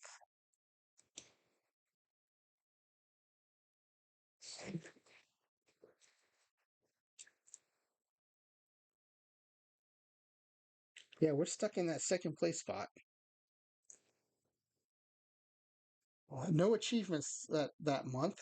We're still 6.5 back. We are still in second place in the wild card, but we're now 2.5 ahead of the third place team, which helps. And let's go ahead and sim to the roster expansion date. See Artie Wilson and Jose Canseco popping up in the league leaders. And we did cut the lead to first place by now we're 2 games behind, 3 games behind, 4 games behind. All right, I've got some achievements that month. Artie Wilson won Batter of the Month. Dave Robertson went on a 10-game shutdown streak. And our team had an 8-game winning streak, which explains why we are now only 2 games behind the Phillies and 14 games ahead of the third place Marlins. We are now, wow, we are crushing the wild card race now. We are first in the wild card race, 10 games ahead of the Diamondbacks. So it looks like we're a safe bet to make the playoffs, but I'd like to see us win the NL East. We're only 2 games behind with a month to play. And so let's sim to the last day of the regular season. When it sims to a date, it doesn't sim that day, so we'll still have to play out or sim the last day. Ooh, half a game behind. 1 game behind. Oh, we are tied for first. We are in first. We've clinched the playoff spot. We are in first, but it's very tight. All right, that period we had a player of the week in Jose Canseco. And we did come in first place with 101 wins. So I think I said 103. So if we're going by closest to, I would win. If we're playing Price is Right rules, then Max LP 80 would win. But yeah, that's a solid season. 101 wins, up from 75 wins. So our five players added 26 wins to this. We're going to do the postseason, but first, let's get some screenshots of the stats, the regular season stats. Oh, wait, did I play the last game? Yeah, we have 161 games, so we have to play out one more game. And we won it, 102 wins. Still didn't get my total, so Price is Right rules, Max still wins. All right, so let me grab some screenshots. Now, here are the pitching stats. Let's see what's going on here. Mordecai Brown, 19-7, 2.92 ERA, 1.03 WHIP. Hugh Daly. You know what? His win-loss record is not impressive, even though his stat line is. He must not have gotten a lot of run support. 12-11. But if you look at the rest of the stats, you would think he's a 20-game winner. 2.81 ERA, 0.89 WHIP, 372 strikeouts. Yet he only won 12 games. This is like a typical Jacob deGrom stat line. Barely a 500 pitcher, insane whip, insane strikeouts, insane K per nine, 14.3 strikeouts per nine, and yet he's barely got a winning record. Man, what a waste of a great season. Great pitching season. Max Scherzer, 15-7. Kodai Senga, 14-9, and Justin Verlander, 17-7. It's interesting. Of the starters, Hugh Daly had by far the worst record, but I think he turned the best season performance. And then let's look at the batters and let me get a screenshot of that.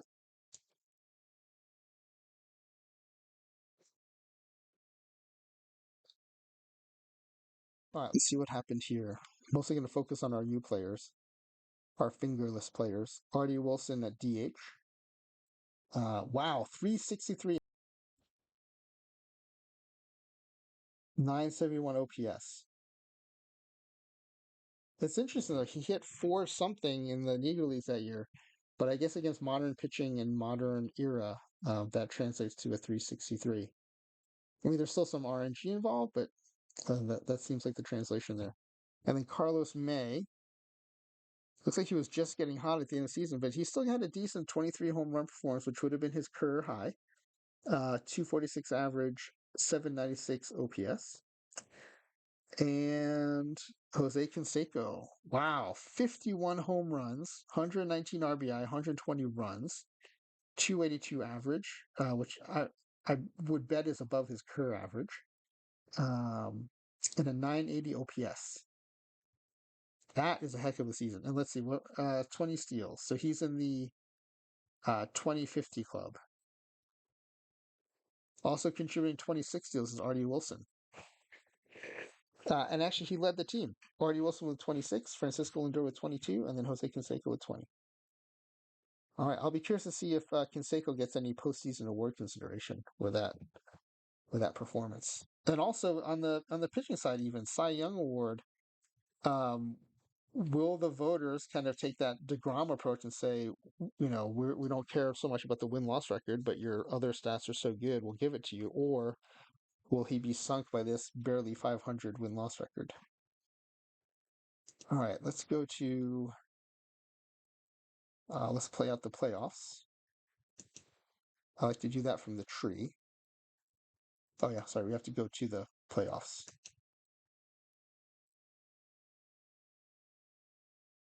Okay, here are season achievements. Mordecai Brown, most pitching wins. Home run champion, Jose Canseco. Batting champion, Artie Wilson. That's awesome. We had a clean sweep of, well, not clean sweep, but we, between our players, we had the most wins, the most home runs, and the highest batting average. That's cool. Francisco Lindor and Jose Canseco went 2020, and we are going to the playoffs. Oh, that's really cool. Those are some nice achievements, especially because they all came from our new players. All right. Let's go to the playoffs, the tree, and let's sim to the next round. All right, Baltimore beats Tampa Bay to face Minnesota. The Blue Jays and the Angels fill out the AL side. And the NL, the Phillies beat the Pirates in an all Pennsylvania wild card to face the Dodgers. And the Mets will be facing the Cubs. Since the next playoff round.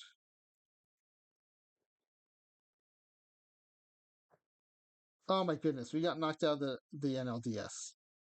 The Cubs beat us 3-1. The Phillies sweep the Dodgers, and on the AL side, the Twins swept the Orioles, and the Angels beat the Blue Jays 3-1. I need to see what happened here. Let's look at our scores. So if you ever want to see what your team did recently, one of the ways to do that is you just go to team schedule, and you can see. Okay, so we lost the first game in extra innings, which is maybe just bad luck. We won the second, but then lost the next two. Six of all. Look at all these. We won 5-3, but all the losses were one-run losses. So that's unfortunate. What happened in our elimination game? Oh, we were down 2-1 until the eighth. Top of the eighth, we tie it, and bottom of the eighth, we lose it. That looks like a bullpen loss, and our new players are not in the bullpen. So let's see what happened there. Yep, Carrasco lost it. 2 innings, 4 hits, 1 earned, and gets the loss. That's a bummer. Let's see what happened the game before. This was a 6-7 loss. Well, that we were never really close in that win probably tree. It looks like we made a run of it in the on the ninth. All right, let's see. We're down 4-0. We come close, make it a close game 4-3. They get an insurance run 5-3. We get a little closer again 5-4. They pull ahead 6-4. Oh, we tie it in the top of the ninth, and then we give it away in the bottom of the ninth. Another bullpen loss. Let's see. It's Quintana that time. No innings pitched, 2 hits, 1 run for an infinity ERA. Oh, he must have pitched before. He's got a 9 ERA. Okay. Yeah, that's a bummer. Our two new pitchers are starters, so we didn't do anything to the bullpen, and that came back to bite us. All right, let's finish out the playoffs. We'll look at postseason awards, and then I will get you guys over to Max. Max, if you're listening or lurking, are you almost ready to go? Let's go to that playoff tree and finish up the playoffs.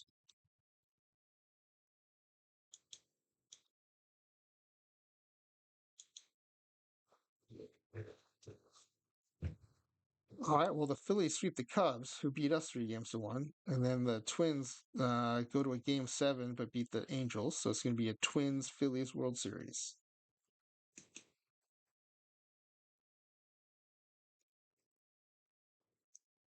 And the Twins win 4-1. The world champion Minnesota Twins. I think they're going to do some of the wrapping up of the season.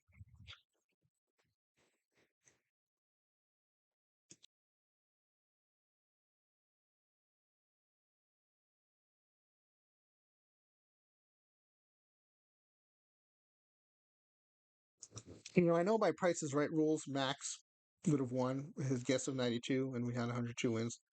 But man, I was almost dead on with 103 wins. That's some good prognostication.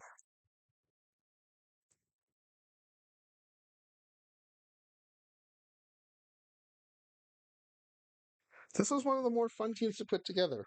Uh, Players missing fingers. Who would have thought that'd be such a fun exercise?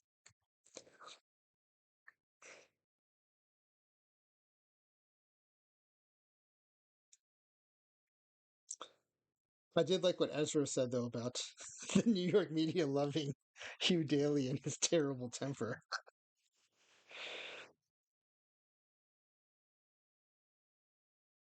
All right, our game score is 924. That is one of the better game scores for a series where we didn't build an entire roster of all-time greats. So pretty good performance.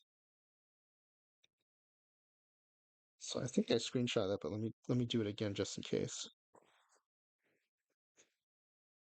to get those game scores. All right, time for postseason awards. We do that from the mailbox. Clear it out. And let's send to the Gold Glove Awards. I was thinking Lindor has a chance here. Oh, interesting. Gary Sanchez at catcher and Luis Guillorme at second base. I guess Gold Glove doesn't care about blocking wild pitches.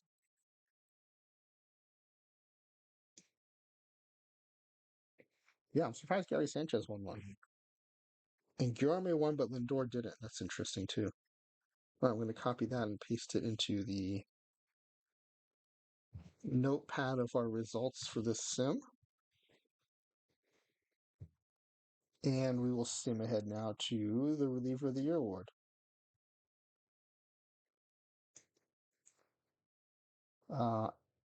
Alexis Diaz of the Reds.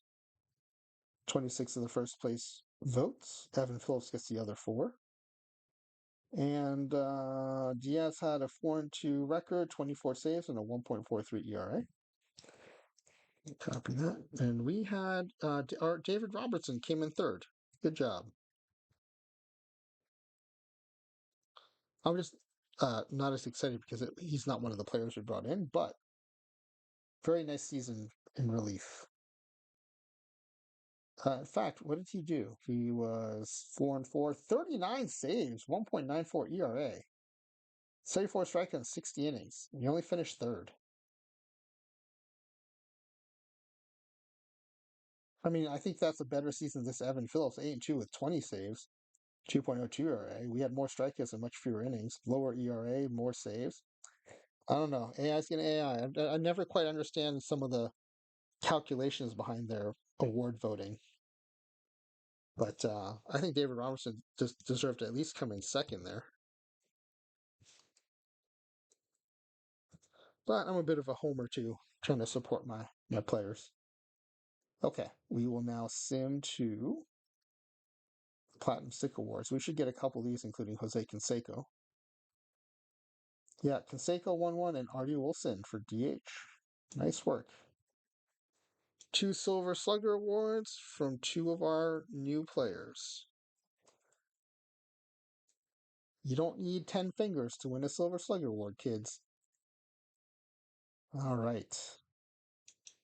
Let's move ahead to Rookie of the Year. Now, again, this is going to... Artie Wilson's eligible, even though Baseball Reference would say he's not because they would take into account his Negro League eligibility. But I think he might win this. Yep, Artie Wilson, Rookie of the Year. Oh, sorry, that's the wrong one. ML Rookie name. There we go. Swept the first place votes. Not surprising. Silver Slugger, batting champion. That seems like a no-brainer for Rookie of the Year, if he had been a rookie.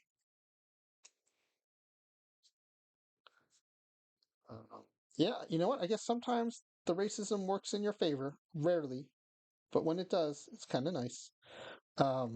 Because they didn't count his sneaking stats, he gets to be a rookie and he gets to sweep the Rookie of the Year, even though he's a very experienced and accomplished Major League equivalent baseball player. All right. So he got his Rookie of the Year. Now let's go ahead to the Manager of the Year. And that is Rob Thompson of the Phillies.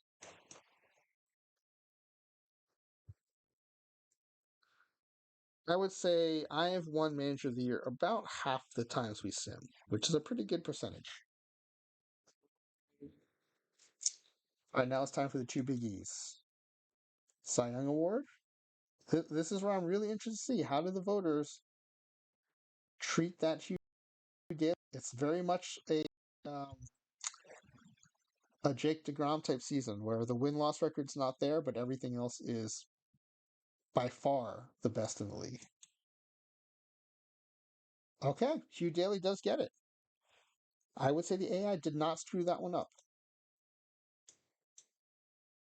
It's very much a DeGrom style Cy Young win. 26 of the 31st place votes. I do get that it's not unanimous. There are probably still some old school voters who put still a lot of stock in wins and losses. Yeah, and that explains it. Justin Steele went 19-2, which is very much the opposite of the type of season Hugh Daly had. 19-2, 2.31 ERA, right? But and 189 strikeouts. You look at Hugh Daly dominating 372 strikeouts, but only 12-11. So I think that's a pretty fair outcome for the Cy Young race. And I'm not just saying that because Hugh Daly's on my team and I don't want him to go ballistic in the locker room after he loses the Cy Young Award. So I do think objectively that was the right decision and the right 1-2 pitchers. And we had Mordecai Brown come in third as well. All right, and the last big award, MVP. I think Canseco's got an outside chance here.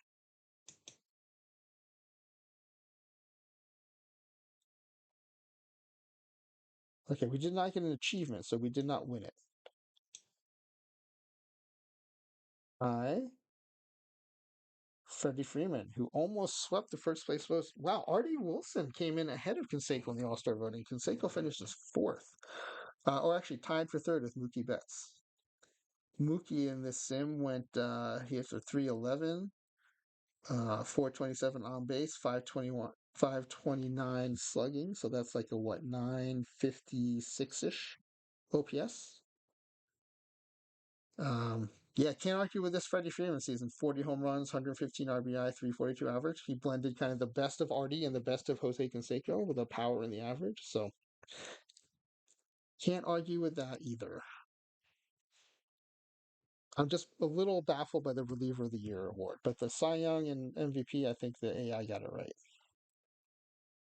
Okay, I just need a shot of the standings, I think.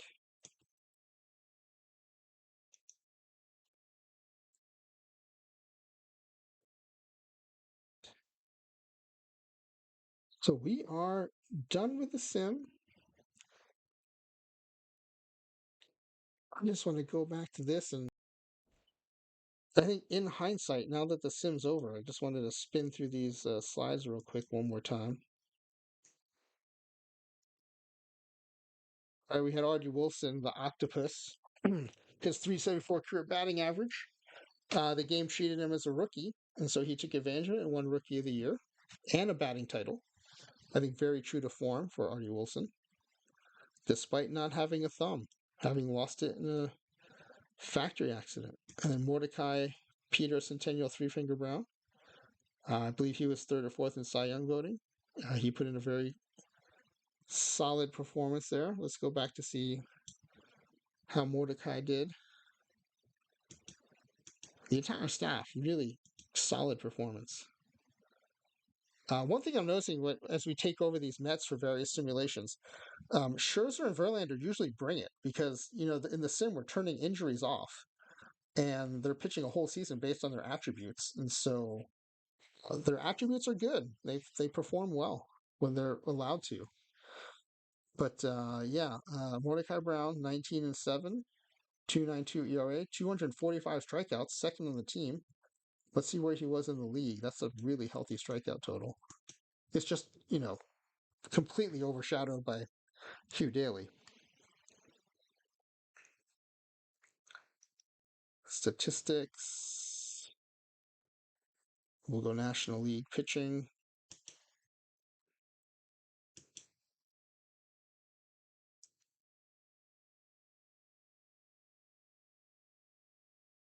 Pitching. Okay. Mordecai, 6 in ERA, just behind his teammate Hugh Daly. Led the league in wins.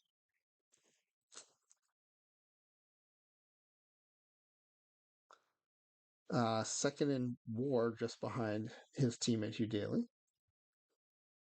Third in strikeouts, behind Daly and Spencer Strider, and just ahead of his teammate Max Scherzer. So the Mets went 1, 3, and 4 in strikeouts. I do like when it translates into the modern game, right? Like Hugh Daly had 50 some complete games. Well, to be realistic in 20 can have like double digit complete games, but he did lead the league with 2. I feel like that's a really good translation to modern era. Same with Mordecai Brown. Like, instead of having like a dozen complete games. He's got one, tied for second in the league, in a league that doesn't have many complete games. His stamina translates to he's actually able to throw a complete game. I like that translation. Good job, simulation engine. Yeah, so Mordecai Brown, despite being overshadowed by Hugh Daly, both his performance and his temper, Mordecai Brown put in a very solid season. So I'm glad to see that. So let me go back to Mordecai. Right, so he put in a good season. Jose Canseco, I think he was a bit of the wild card, right? His injury happened after his season. While he had really high highs in his career, he was also a bit of a knucklehead at times. And but he really came through. We picked a peak season in 1988, and he rewarded us with league leading in home runs with 51, and a solid performance in the MVP race. Led the team in over 100 RBIs and 100 runs scored. And then Hugh Daly. This was going to be the most entertaining player, I think. Um, and he did. Led the league in strikeouts by far. And put in a really solid season. Won the Cy Young Award. Definitely a DeGrom type, where the win-loss record wasn't there, but everything else was dominant. I think Carlos May, of all the new players, had kind of more of a down the middle uh, season. Not great, not bad. Pretty much in line with this 1970 stat line when he returned from his injury, 285, 788 OPS. Um, pretty consistent with that. So yeah, I'm going to call this simulation a big success. It was fun putting the team together. It was really fun and interesting learning about these players, especially Hugh Daly. It was fun watching them play. They definitely had a big impact on the team, increased the win total by 28, 27. Yeah, 27. And yeah, just super fun all around, really interesting. So I'm going to call this simulation a definite success. All right, so we're going to wrap it up here. I'll just remind everybody of what's coming up. We've got this best to bust simulation roster build. Hoping to get some input from people on their favorite busts. The What Could Have Been series is our careers that were cut short or derailed by injury or other factors. I'm not putting in people who who didn't reach their potential because of substance abuse. I really want to limit things like injury or accidents and things like that. Go Canucks. Oh, it says this was fun. Learned about some new players. Awesome. I'm glad you had a good time. Yeah, I learned a ton researching this, and I usually do when I put these rosters together. And some are more fun than others to watch sim. This was really fun to watch. And then towards the end of the week or over the weekend, I think we'll do the roster reveal for this new series we're going to do where we'll sim and watch 1 or 2 games a week. All right. Well, thanks for joining Franchise Time Machine for our episode 25, the bringing 5 players missing fingers to 2023, one of our weirder sims. And now I'm going to look for someone to raid into. I'm hoping Max is streaming right now so we can raid into him.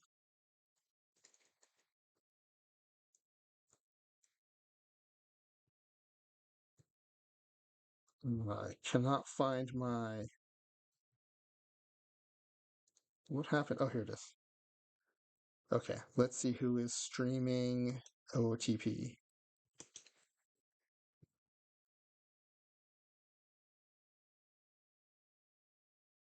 Oh, I don't think Max is, so. But Cheeky is. Uh, I mentioned it earlier, but Twins 34 and I helped Cheeky set up a 1985 Padres franchise save. So Cheeky wants to, just manage the Padres franchise over years, and so we helped him set that up. So if you're interested in doing something like that yourself, definitely check out the VOD of that episode. We gave him lots of great pointers. I learned a lot from Twins 34 and what Twins 34 was helping Cheeky with. So yeah, it's a really good source of information, not just from me, but tons of stuff from Twins 34 too. So we're going to raid into Cheeky. Cheeky has a really cool vibe, real chill, fun vibe on his stream. So hope you enjoy it.